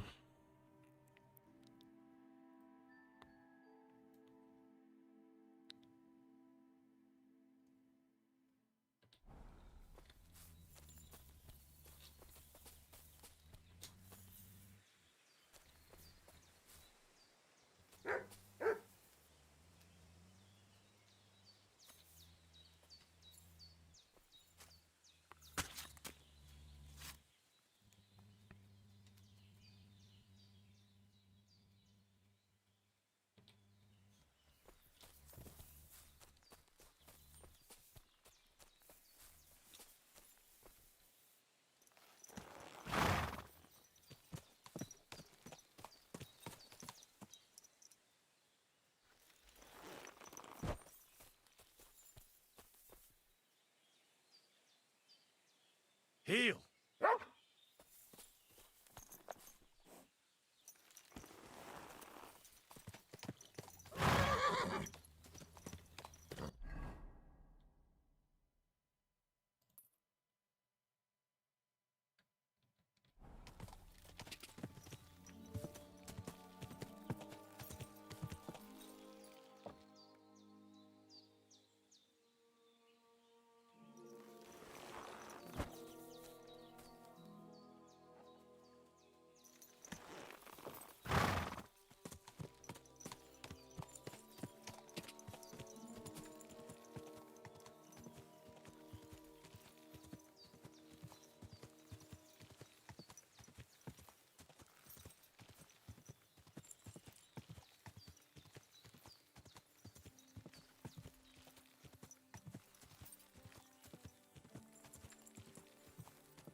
You look to me a lot like the one Aranka was talking about. The boy what will want to talk to you. Go on then. He wants to fleece us.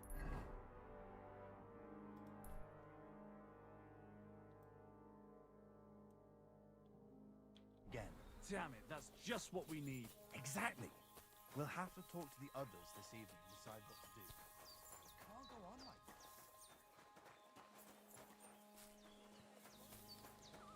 Tetumenga, you look just like that guy that Aranka was talking about. Go and see the boy one. Loves me, cousin.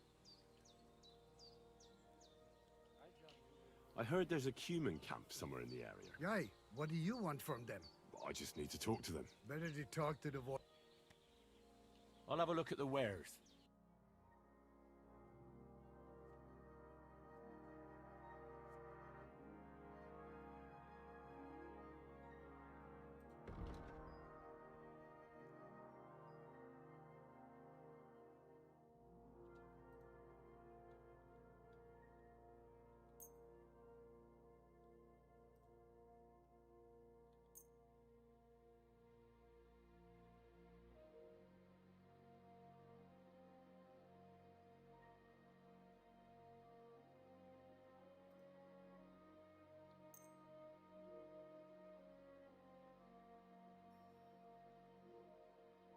I'd like to discuss the price. All right, I'm listening.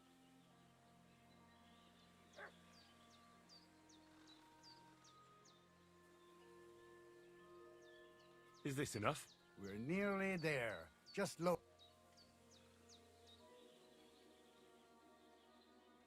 Eppes, I agree.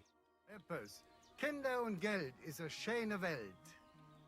Kommen wir, Freund. How can I help? I'll have a look at the...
Let's talk about the price. Hmm?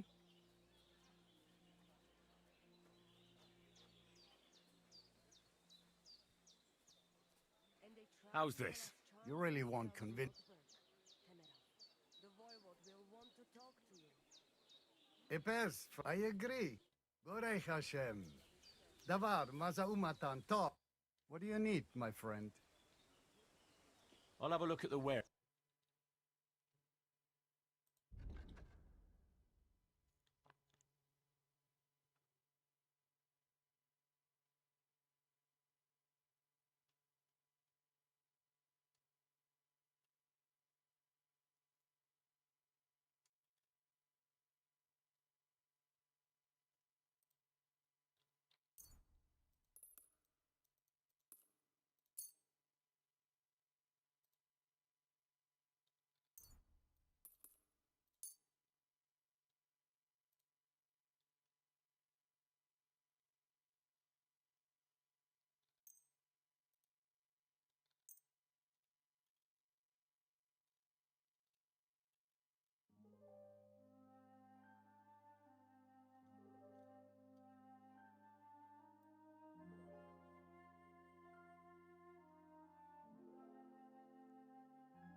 Let's talk about the... Hmm?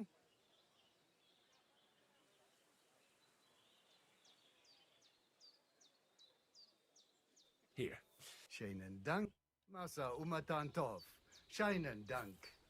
And they try to tell us charms and spells do not work.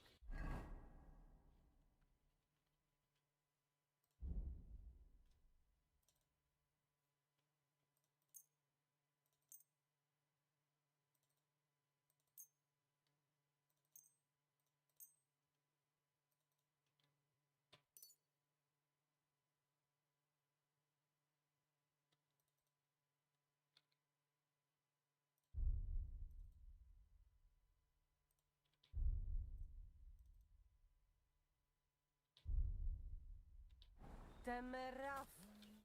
Will want to talk to you. Show me your wares.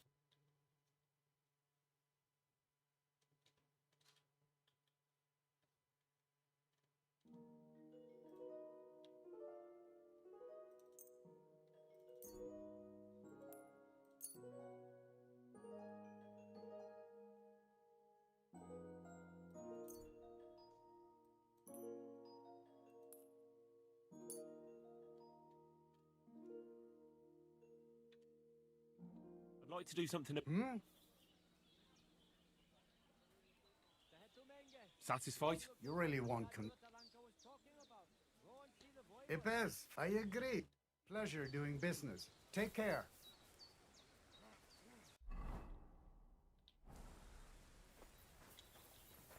You look to me a lot like the one Aranka was talking about. The boy what will want to talk to me like...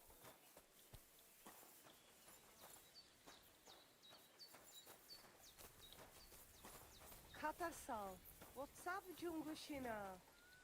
Ha! It's you, Gajo. Aranka's prophecy is coming true. What? What Gajo? You come to save our family from this disaster. Save how? What are you talking about? Slow down and tell me what happened. How can I slow down, Gajo, when my Shea Marika is gone? My only daughter, gone.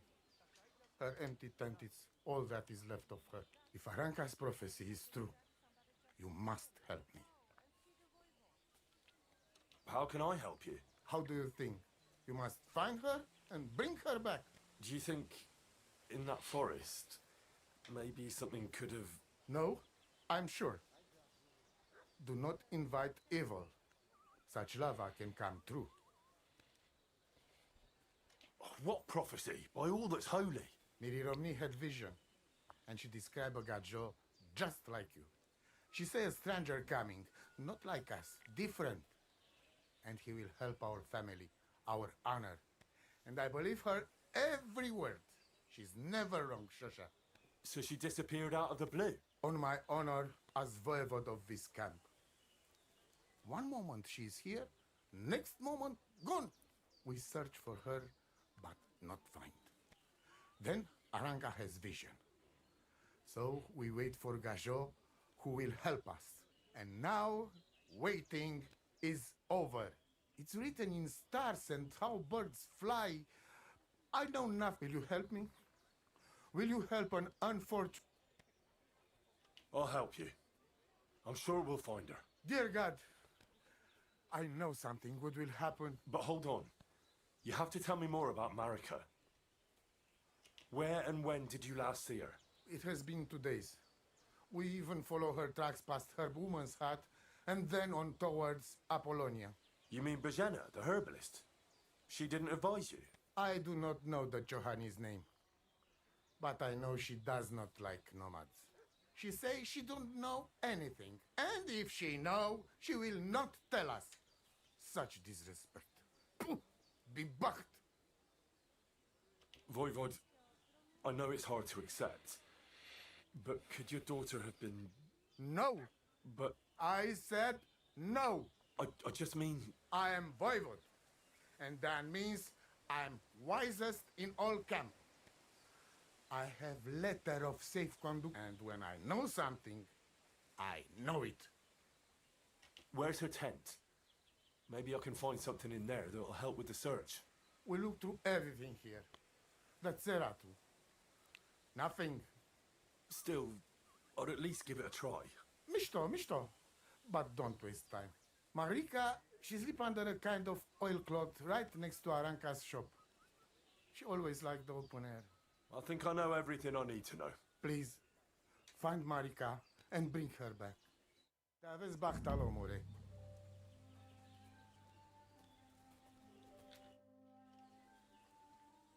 I'm looking for humans.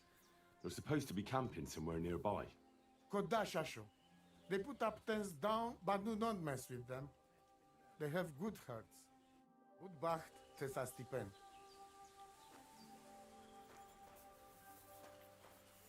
I'm sorry.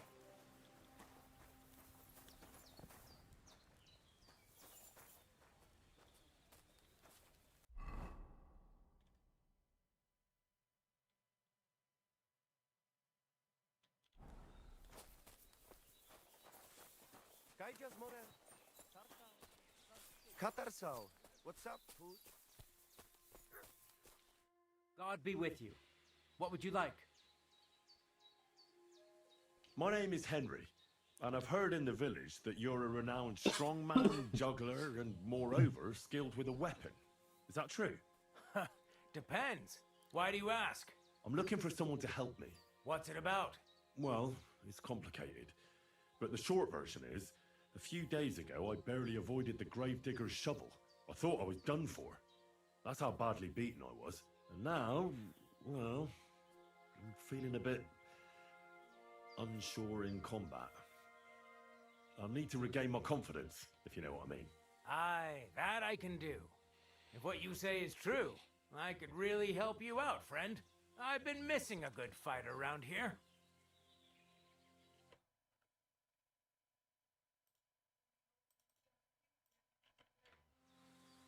What would you like in return? Oh, please. I'll do it out of sheer kindness.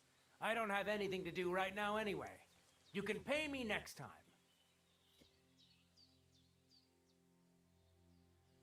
We can start right away. All right. Follow me to the arena.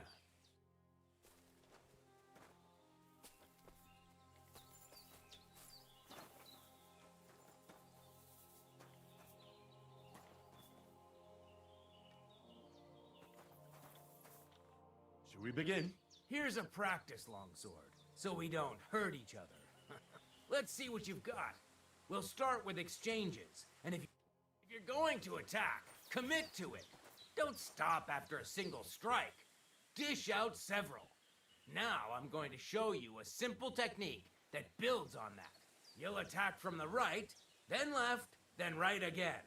Attacks follow one after the other. And you don't even have to break through your opponent's cover. So right, left, and then right again. Exactly. You could also do it the other way around. I'll let you have exactly 3 strikes, so you're not wasting effort just flailing around.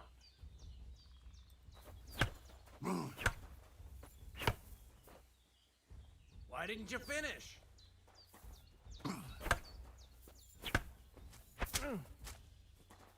See? That's the way. Again.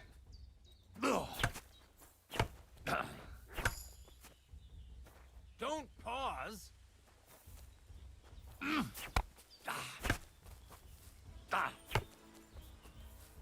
Wrong. You have to make 3 attacks in quick succession.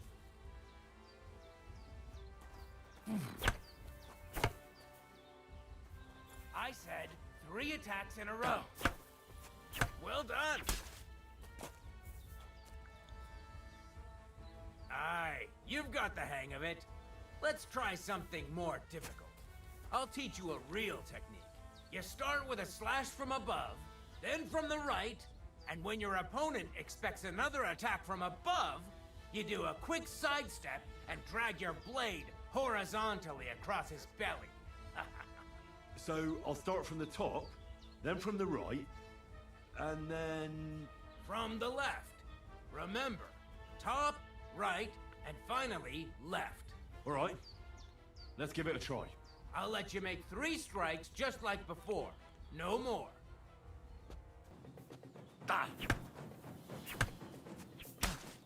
Nice. Now do it again.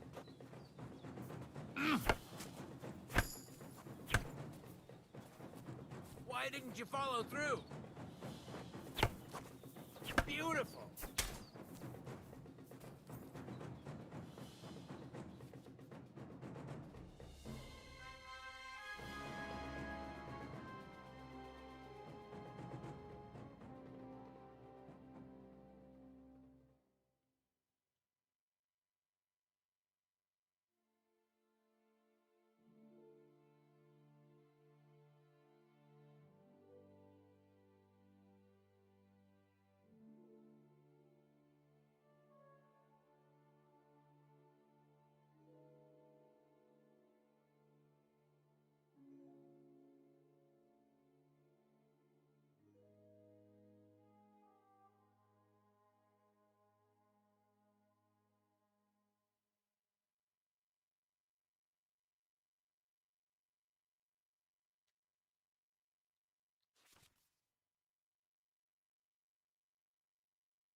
That's that then. You don't even have to use a longsword for this technique. It'll work with any other weapon. That'll come in handy. And one more piece of advice. Any attack can start with this or that technique. Look, if I attack from the right, your riposte will come from above. And that's the first step of this technique. Think about it. What about other techniques? I'll teach you even more if you want. But it won't be as cheap. And you'll also have to know a thing or two first. If you prove yourself to me, I'll teach you the best technique of all. Meisterhowl. Also known as the Master Strike.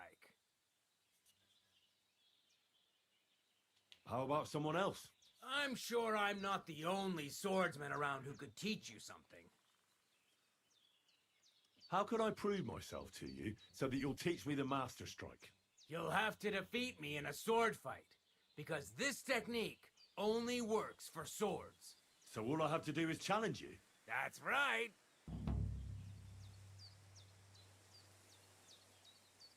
I'll challenge you to a duel then. Ha! I've barely taught you anything and you're already getting cocky.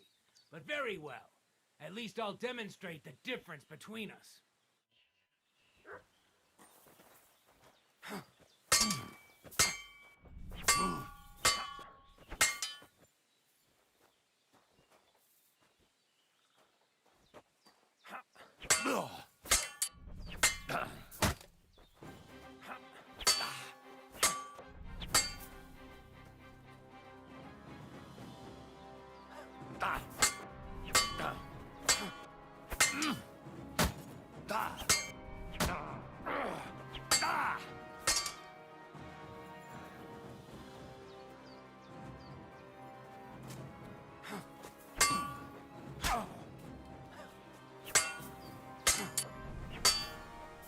Surprise!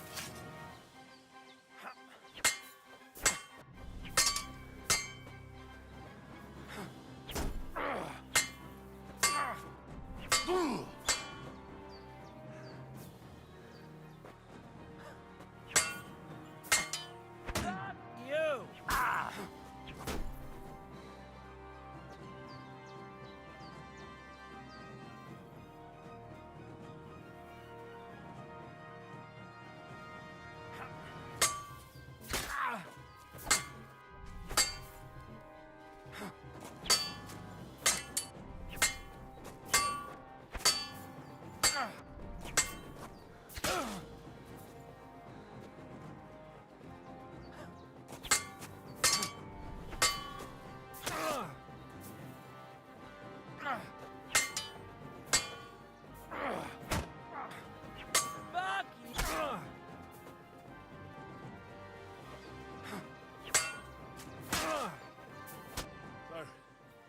Do you think I have what it takes? All right. You deserve to be taught the Master Strike. Here's a training sword so he won't get hurt. Let's get to it. The pinnacle of swordsmanship are so-called Master Strikes. You can only perform a technique like that with a sword, no matter if it's short or long, or if you're using a shield. What you do need is a blade and a guard that protects your hands. Master Strike is a technique that allows you to counter an opponent's attack with your own. A swordsman that can learn such a technique is undefeatable. Let me show you. Attack me from the right. Now you're in trouble! Now you try. Master Strikes are what elevates the swords above other weapons, and there is no defense against them. You've learned how to parry your opponent's attack with a properly timed block, but this time, you attack instead of blocking. Timing and direction are everything. Hit your opponent at the right time and from the right angle. I'll attack slowly from above. You take up position with your sword below and strike against my attack. But enough talk. Come and try it yourself. That's more like it. All right, let's try it once more. But this time, I'll attack from the side. Now pay attention. If I hold my sword to the left, put yours to the right. If I'm on the right, get ready on the left. Master Strike works only with an opposite strike. Otherwise, it's the same. You strike when I begin my attack. Ready? Always. Good. Again. That's the way. You're getting the hang of it. Now let's try it for real. I'll fight you normally, and you have to pay attention to which direction I'm attacking from. Then attack from the opposite side. I understand. Let's start. You're getting the hang of it. Again. Beautiful. Try it again. No. You need to attack, too. Snap out of it.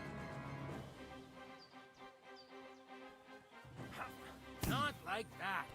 You were supposed to counterattack from the opposite side when I started attacking. Excellent. That's enough. Here's a few more tips. If your opponent knows how to perform a master strike, don't give them an opportunity to use it. Try not to attack from the opposite side. Now for the most important part. You can use a master strike to defend against an opponent's riposte. After a perfect block, your positions are always set. Your opponent knocks your sword to the left, then attacks with a riposte to the right. Until that point, you could only defend yourself with a perfect block. Now you can surprise your opponent with a master strike that he hasn't a hope of blocking. Understand?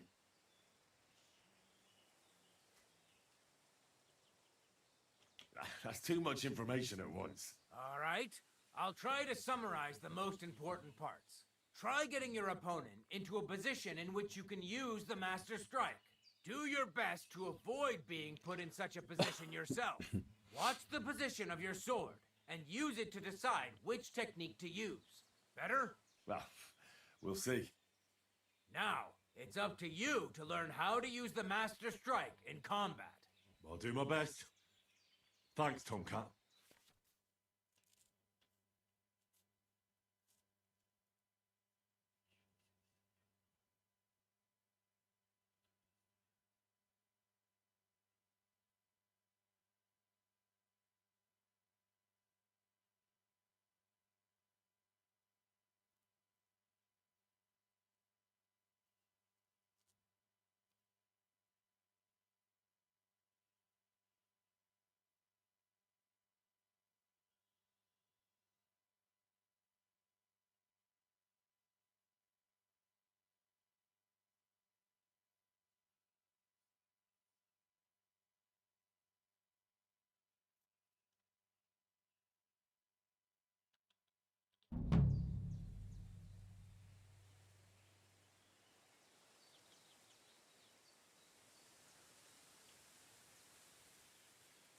Why should I use the Master Strike? If all you do is defend, you're bound to fail sooner or later.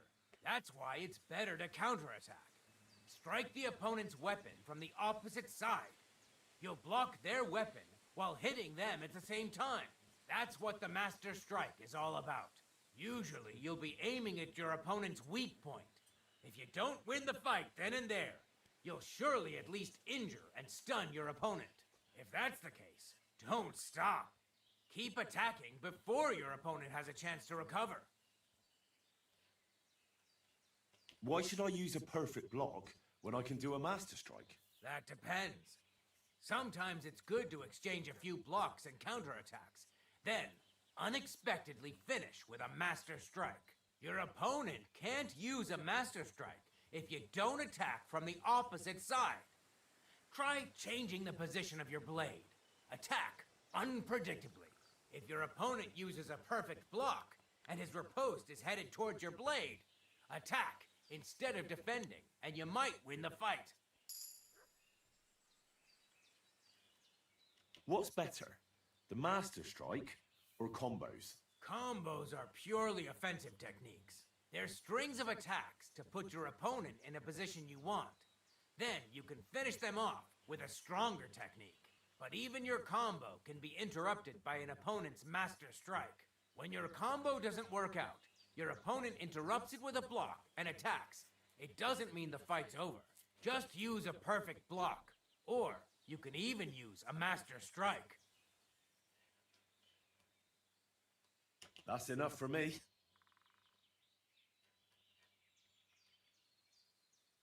Will you teach me another swordsmanship trick? Certainly. But you better not talk about it like that. I mean, between you and me you can.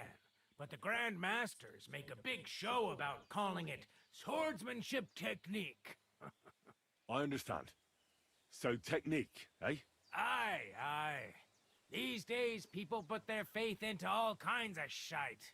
And as far as dueling is concerned, it's currently fashionable to give everything German names. German? Aye, it's all Mittelhau, Kurzhau, and who knows what else. Who can make heads or tails of it? I simply know how to fight, how to win, and don't give a rat's ass about German. Excellent. That sounds good. Let's get started. Why not? If you have a bit of time, I can teach you something.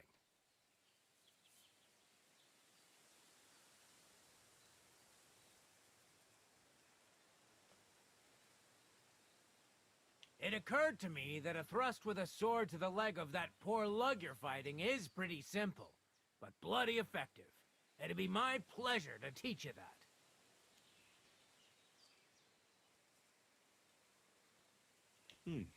That sounds good. Teach me that. Aye, as I said, it's a quick slash to the leg. After 2 quick attacks from above, instead of lifting the sword, you unexpectedly attack the knee of your opponent's front leg. Nothing to think about. Quick work, and it's done. Now, come and try it a few times. Well, I'll be. Maybe you've got something in you. Keep it up, my friend.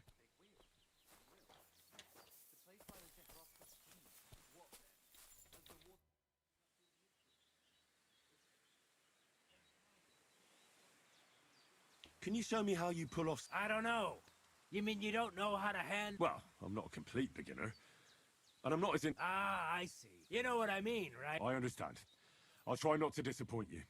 Of course I'll show you what I know. But you can't be stingy, my friend. I understand. Don't worry. I'll pay you.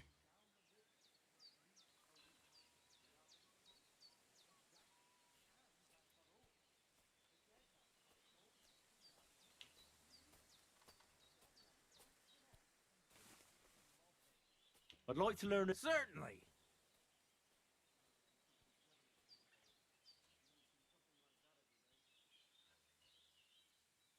I don't know if you like fistfights as much, but I know one quick blow that can reliably knock out any tough bastard and send him to the ground.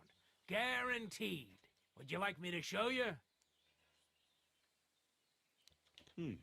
That sounds good. Teach me that. But of course, it's not that difficult. But I'd say it's a good place to start. Open up by kicking your opponent in his leg, and then immediately hit him in the face with the outside edge of your fist.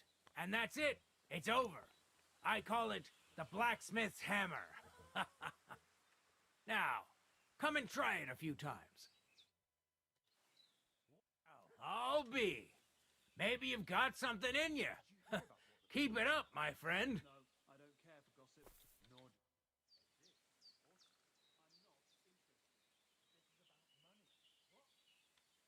Supposing I just want to... But only with practice weapons. Nah, none of that. Fix yourself up first.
God be with you, my friend. And with you?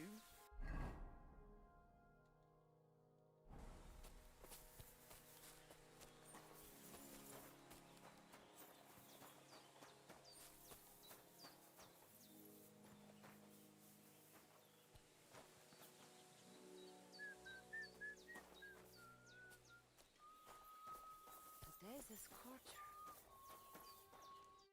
Oh, it is you, Churches. What are you talking about? You are that chavo from my dream, Jalas Mangesuno. You came to me, a stranger to take on the task that shall unite our familia one. The Voivod already told me about the prophecy. Then you know what needs to be done, Frau. Do you have any idea where Marika might be? Dear boy, the crystal ball is cloudy. The smoke from the herbs goes with the breeze. And the flight of the birds? No, that cannot be relied on. Can you really divine things from bird flight? As sure as my name is Aranka. But wait, there is one thing. Last night I dreamt of a city of rocks. A city of rocks? What does that mean? I can only say what I saw, nothing more. I heard there's a human camp somewhere in the area. Do you know where it is? Koda Chacho. They put up tents down near the shore of the pond. What do you have for sale?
A word about the price.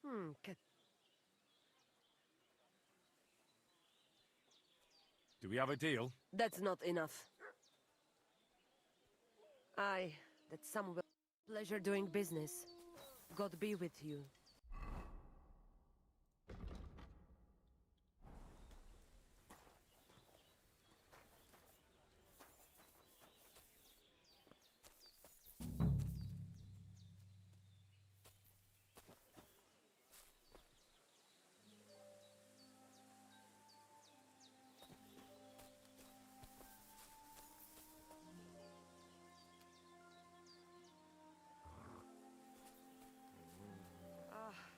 I'm all done.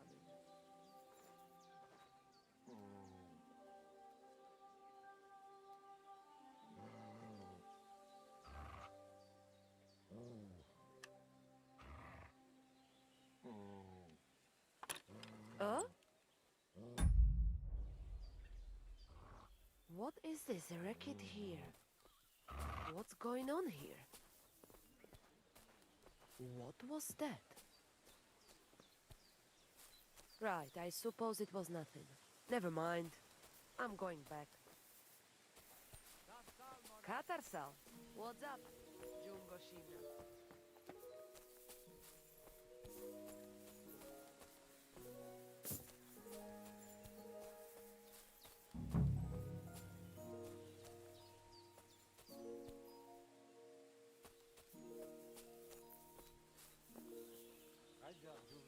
Tam istes, then, am istes.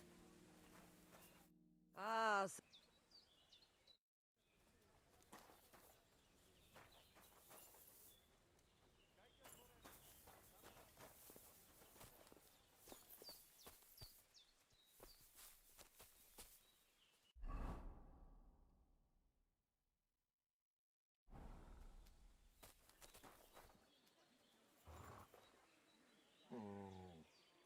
Nice scarf.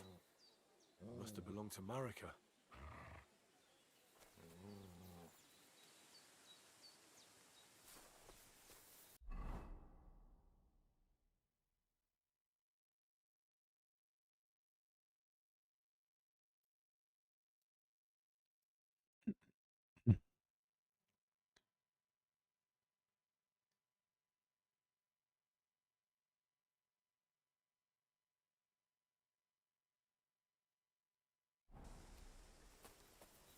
They have his Bartalo.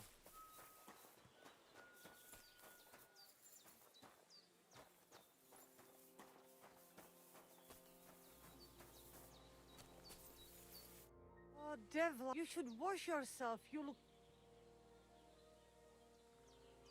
I heard there's a cumin. Aye. What do you want? I just need to... Ja, talk to... Me to tavel bacht. Sastipen.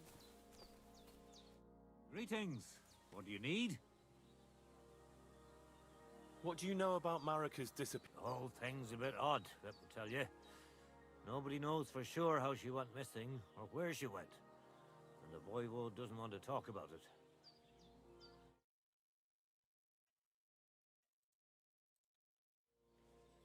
I'll have a look at the web.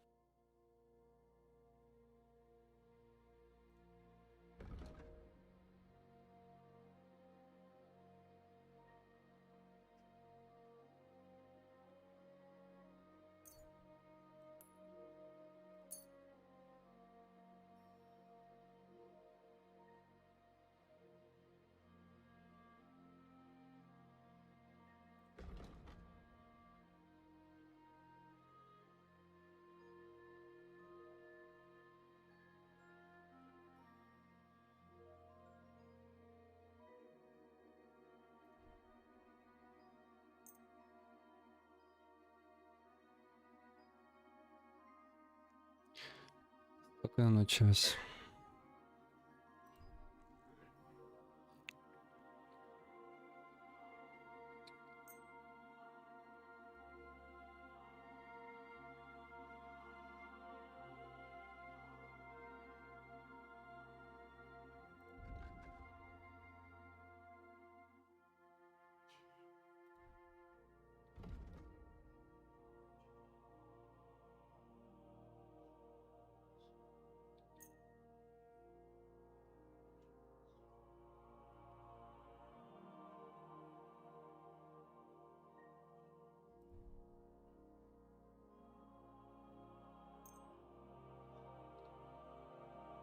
I'd like to do something about that prop. Sure, why not?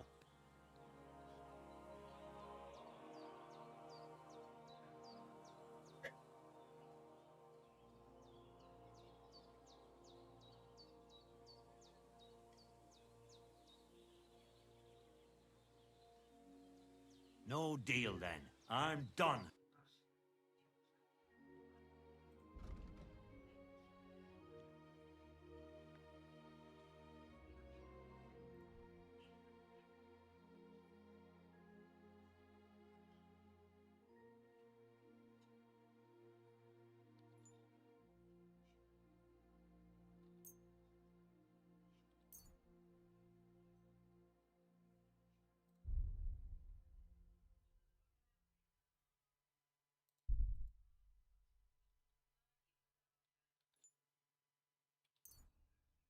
Take care then, and thanks for nothing. How can I help you to... I'll have a look at...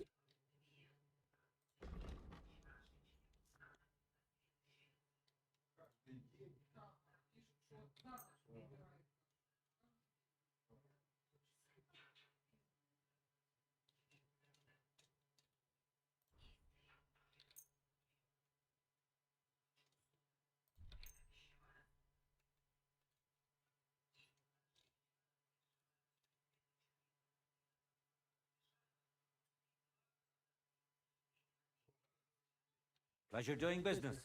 Take care. Show me your...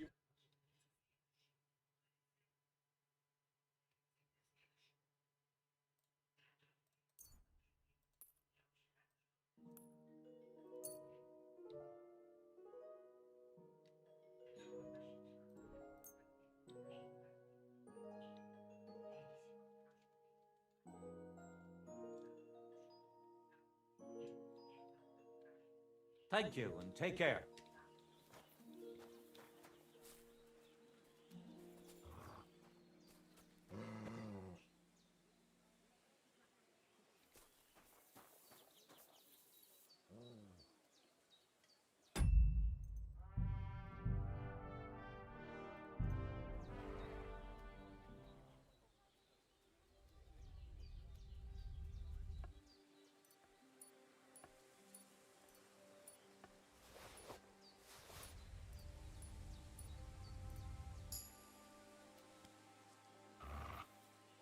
Sustachal, why are you creeping around here?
Look what I have for you.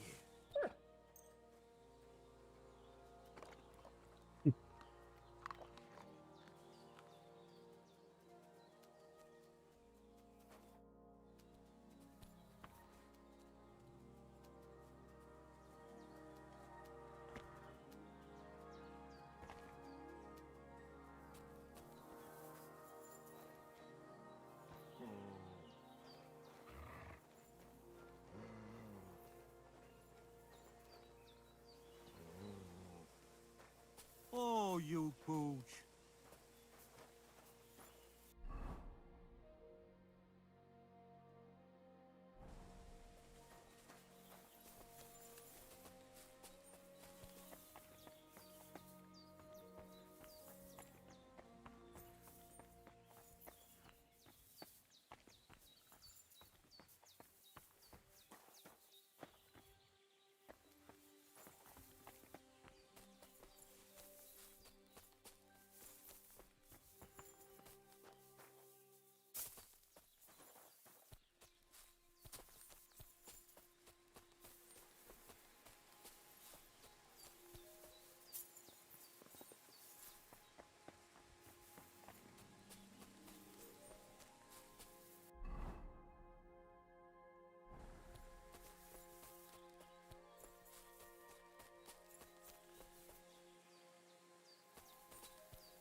done with this.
Greetings. I'm looking for Marika, and I heard you know her. Marika. I do know her, but why are you looking for her? I promised to help her father, the voivod from the nomads camp. He's worried about her. Well, you helped me, Henry. So I'll help you. Marika was here with her lover, but he was in rough shape. Blood everywhere. What? Her lover? What happened? Aye, with Bohush from Samin. Poor girl. She was terribly afraid of something. I begged them to stay here, said they were in no danger here. But nothing came of it. I went to pick some herbs, and when I came back, they were gone.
Do you know who she was so afraid of? Everyone, as far as I know. Her own family and the people of Samin. How come? Most didn't approve of her relationship with Bohush. Both families took it as an affront to their honor. But that's all I know. Do you know what happened to them? Sadly, I don't. Marika was terrified. She didn't want to talk about it at all. And then they were gone. Do you have any idea where they might have gone? Marika told me a few times about a cave chamber in Apollonia, but I've never been there myself. In Apollonia? That's a long way to go. At least you can see how scared she was to stay here. I fixed Bahush up the best I could. I hope they made it. Do you know where exactly it is? I do. You start from Trotsky and go in the direction where the woodcutters cleared the biggest gap in the forest. The entrance should be somewhere on the right side of the valley.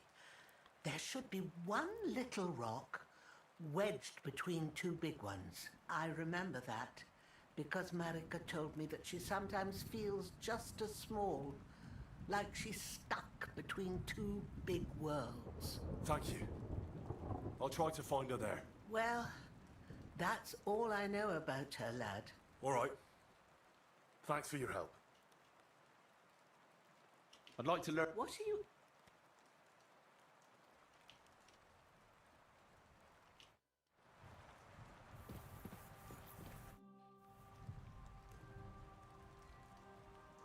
Can you spare a one?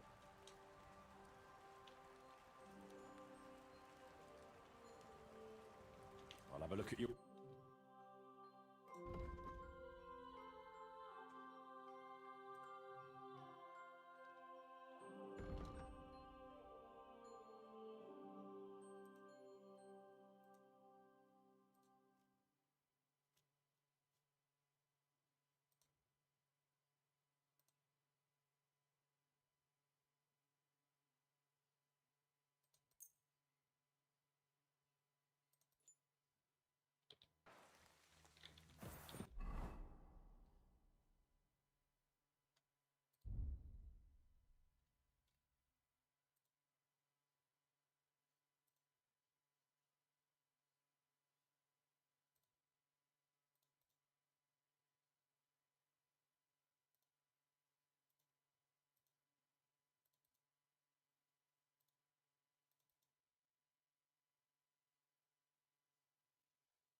Show me your wares.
A word about the price. All right. Yeah. That sounds really You see?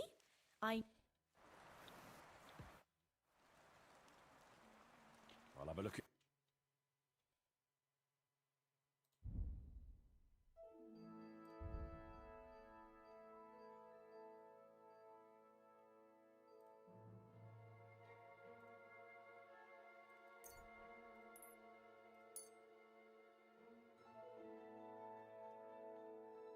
I'd like to discuss...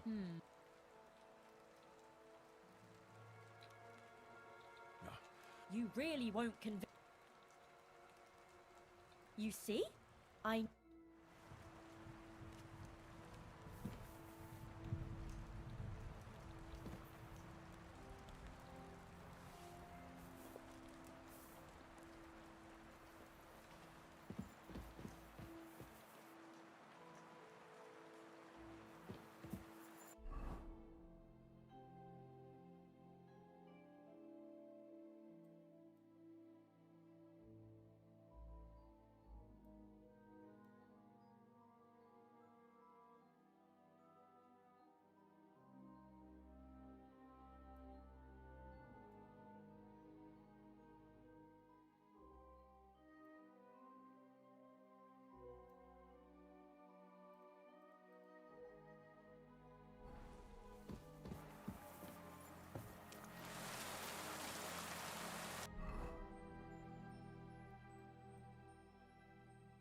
Mother of God, that was terrifying. If it wasn't for you, they'd have torn me to pieces. Thank you, lad. It was nothing, really. The main thing is you're safe and sound. Nothing, you say? No, no. I have to repay you for your bravery. Here, for you, so that you don't forget me. And thank you again.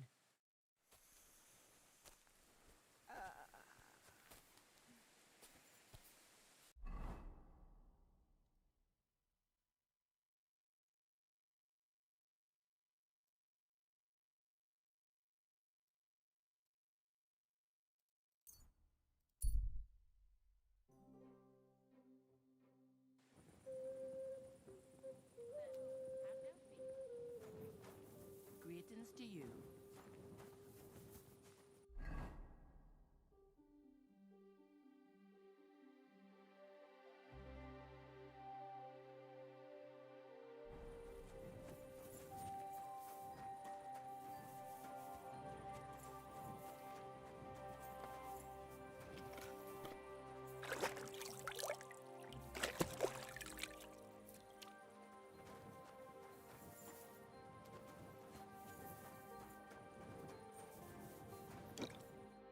Good evening. Show me your way.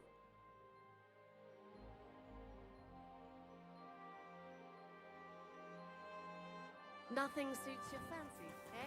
Careful!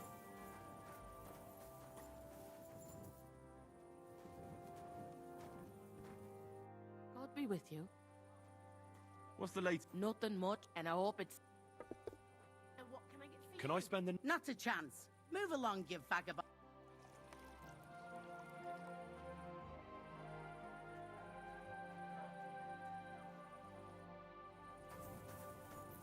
God be with you, neighbor.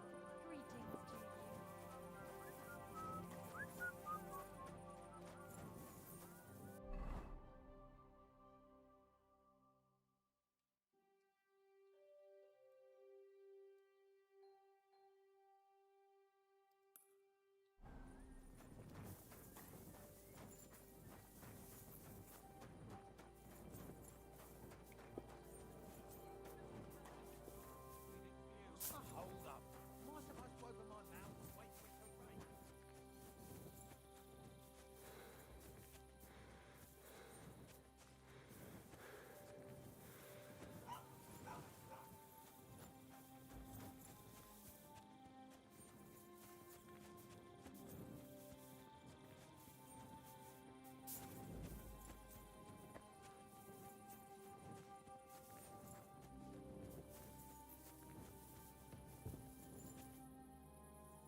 mangy mutt.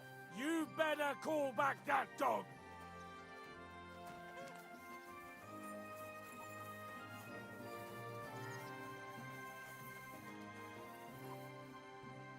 Here, mutt. Get out of here, mutt. No one wants to hear your barking. That wasn't so hard now, was it?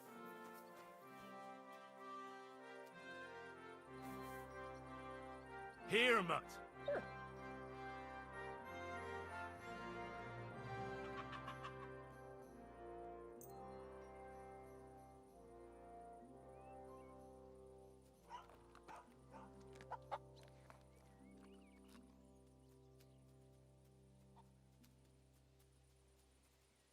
Stay.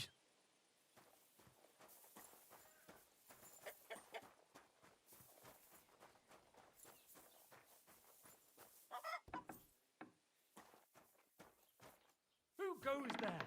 You can't be here. Bad idea. What? Get moving!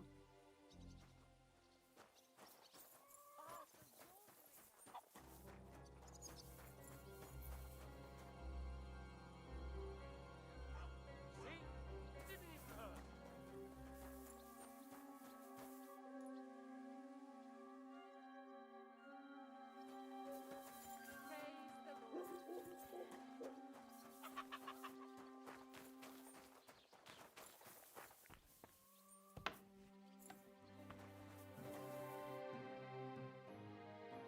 I've heard you dye your own fabric. I used to. I tried a few times, but I had to give it up. Troskovitz, why'd you ask? I'd like to buy some pigment. I see. Well, perhaps I could find some left. Ah, damn. Look, I don't need much. Is that so? What do you want it for, anyway?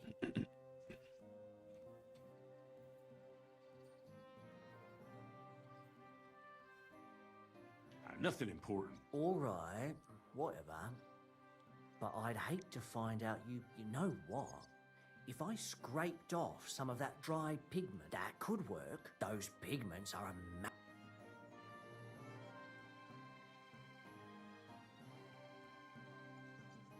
What do you mean? For example, if you need blue, you can use blueberries or walnuts good too, with the husks of unripe walnut.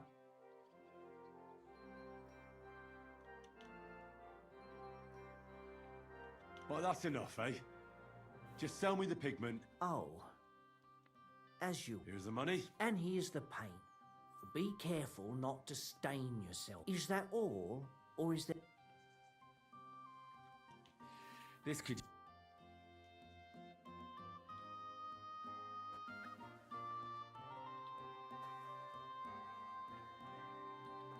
What can I do? What do you have?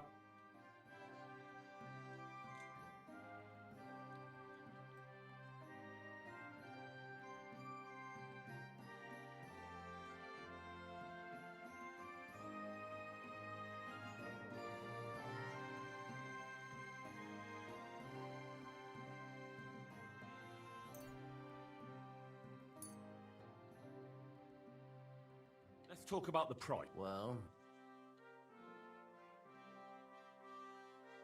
Do you accept? You really Final offer. Look, offer a...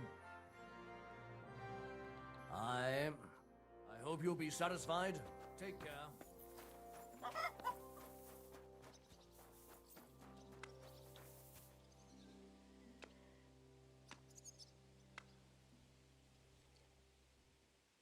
Mutt, come here.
always glad to see polite people like you. God be with you.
Apollonia. Marika was headed somewhere around here. I could have the dog sniff her scarf. Maybe he'll lead me somewhere. Track!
Stop right there. Who are you?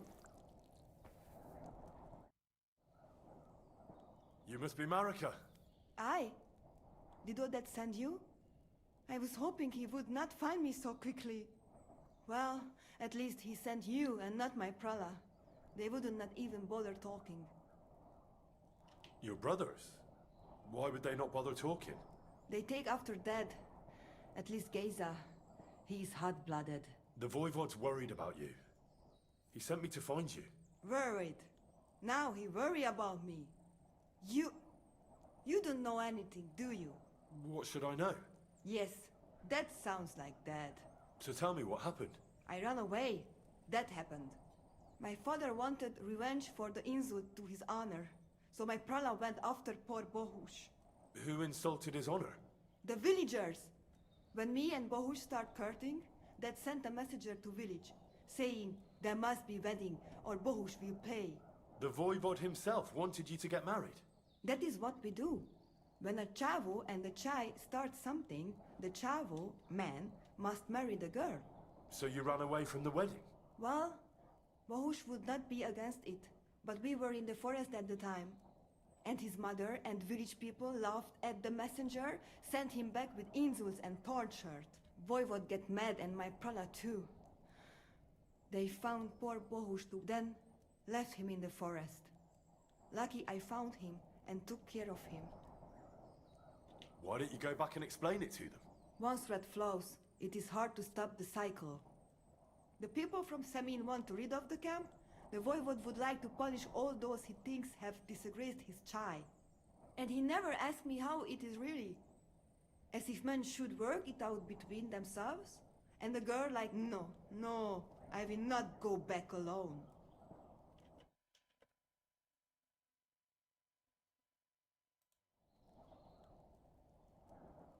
That's not what the voivod told me. I think he's ashamed how far it has gone. His honor will not let him do anything. He's a hothead sometimes. What now? You can't hide here forever. Bohush doesn't look too good, either. He would surely have relief for at least a while if he got something to eat. Can you please go and see my mother at the camp? She might be able to help. I think I can help him myself. You? I've read a lot about cases like this. Never mind your books. My ma, she can read. All right. I'll go to the camp. I need amulet from Dad. It is Chohahuno, magical. It protects anyone who wears it around neck. If Dad give it to me, I will come back. With Bohush. Do you think he'll go for it? If you let your brothers do this to Bohush, why would he help him all of a sudden? He'd do it for me. If you get the amulet for me, I will reward you. Do not worry, I did not go from home with nothing. But Dad must hand it over willingly, or it will lose its protective power. Best if he bring it to me himself. Well, I can try, but no promises. It's all pretty tangled up now.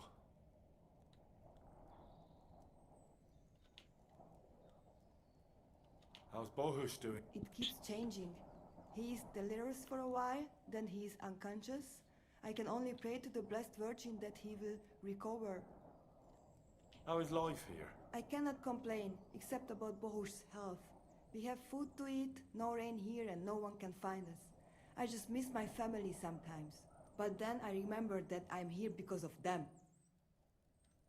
What about your family? I love them and I hate them at the same time. This is all their fault. They talk of freedom, but if you want to go where you want, there will be trouble. Can you tell me about the nomad? About how they made a pact with the devil? About how they steal and have no taste for work? No, I didn't mean... I know, you fool! If you thought that the same as the people from the village, you would not be here. We are different from them. We are slobodno. You call this freedom? Going anywhere you want, not being tied to just one place, dancing and singing as your heart desires, without having to worry that the priest will condemn you. I can talk to God when I want to. I do not need the Pope's blessing for that. We have no kings, judges, or executioners. You only need to... you should honor your family. I found this scarf in the camp. I think it's yours. Aye, that's my favorite. Bohush gave it to me. Thank you.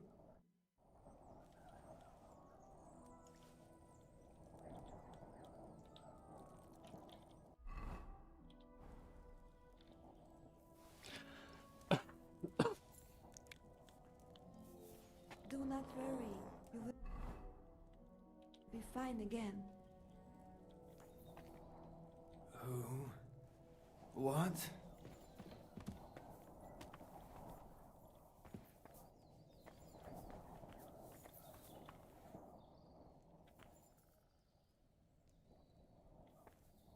Bohush, my dear, Everything will be all. I apologize.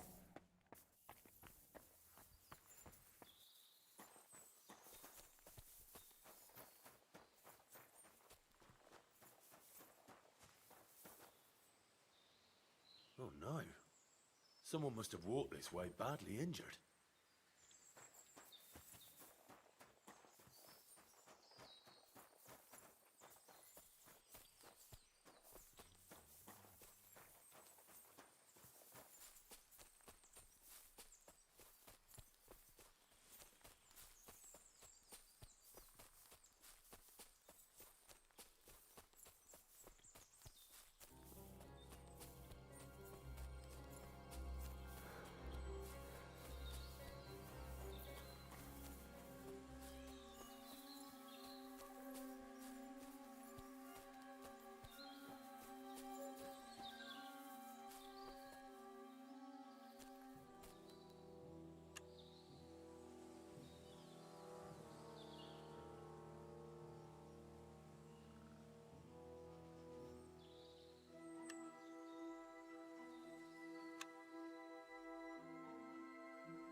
Damnation.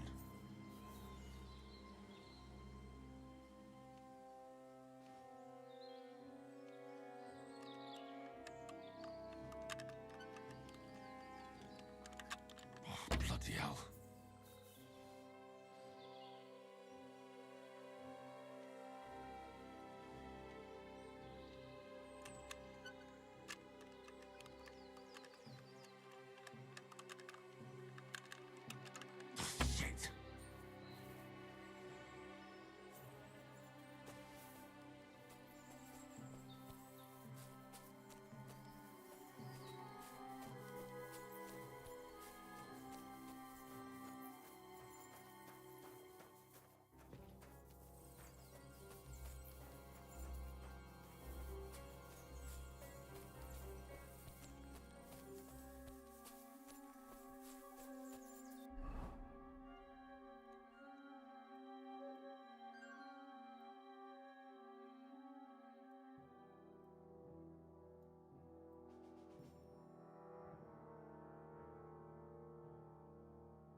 The Lord be with you.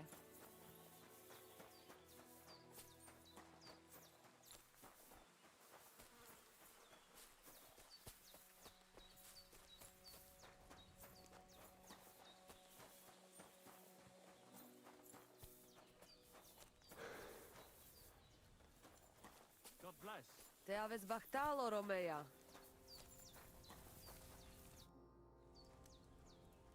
I found your daughter, Marika. She sent me to you. Thank God. And how is she, my girl?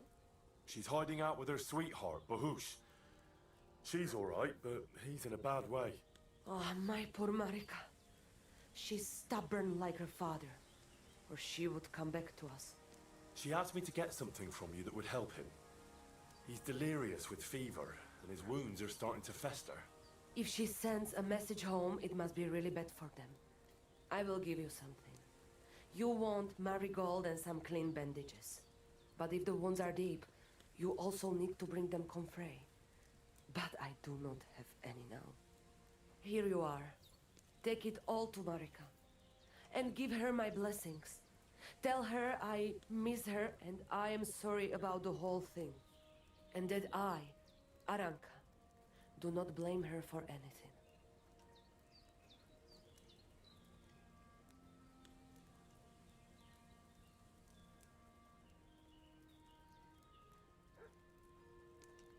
Show me your wares.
Oh, never mind then. Farewell.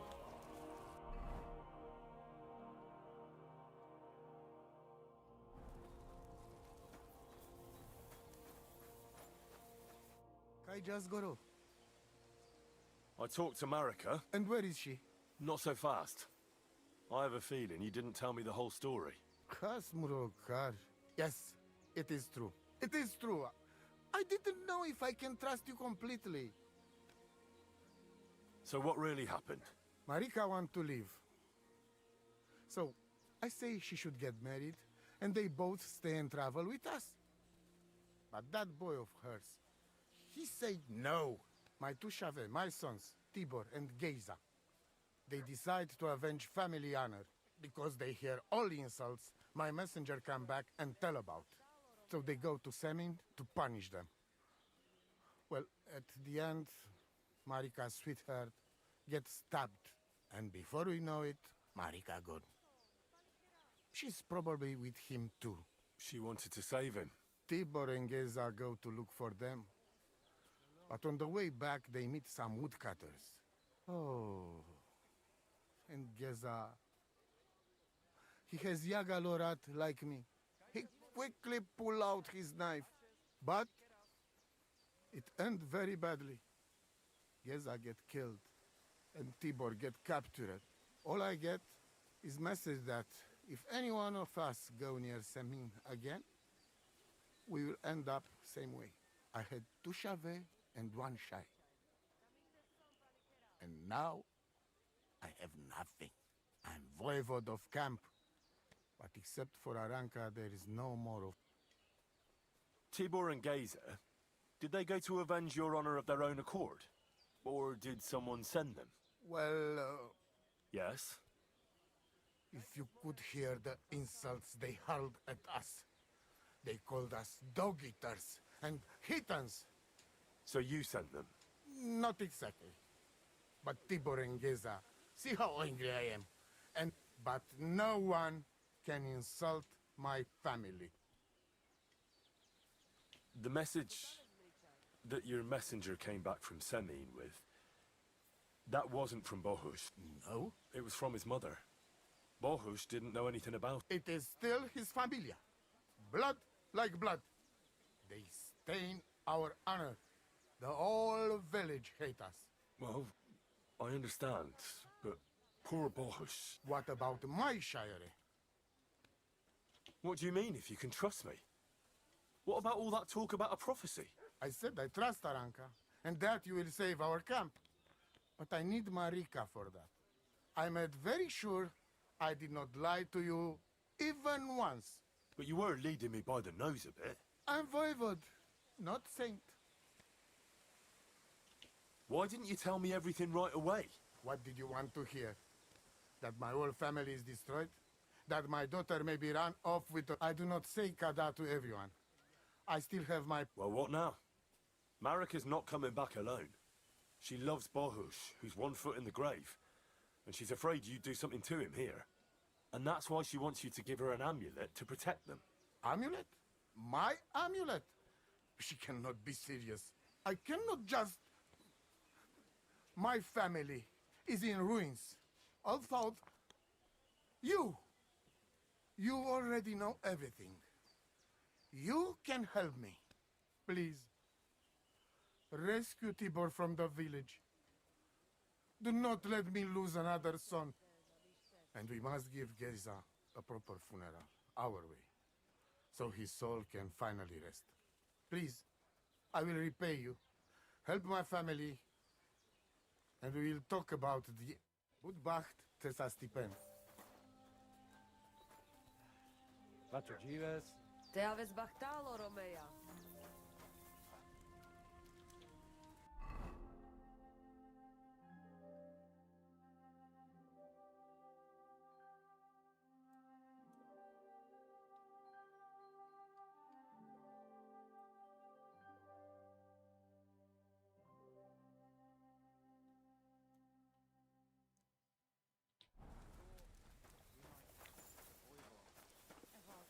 Sarcivem.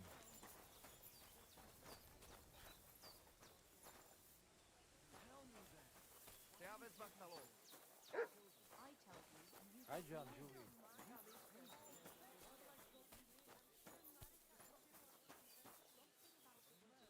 The Lord be with you.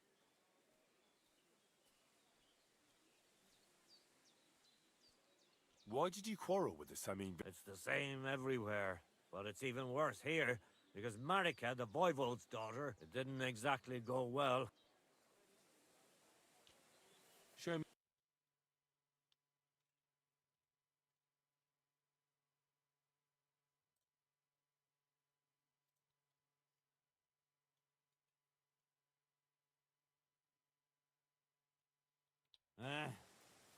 Maybe next time then.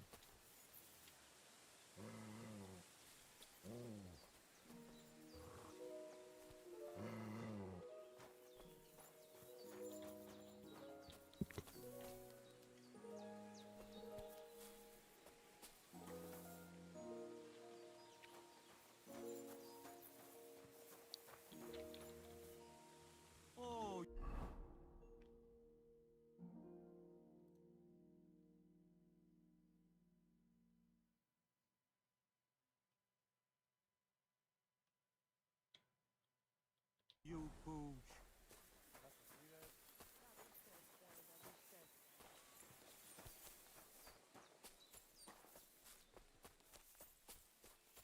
Good afternoon.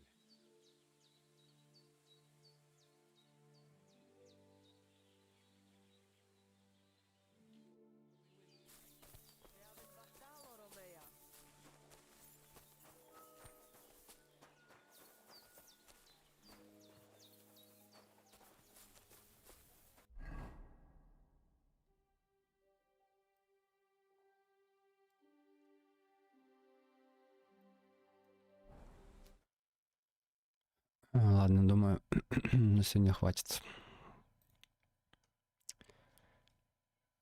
Неплохо сегодня прошелся по квестам. Научился искусному удару. Теперь надо его освоить в реальном бою.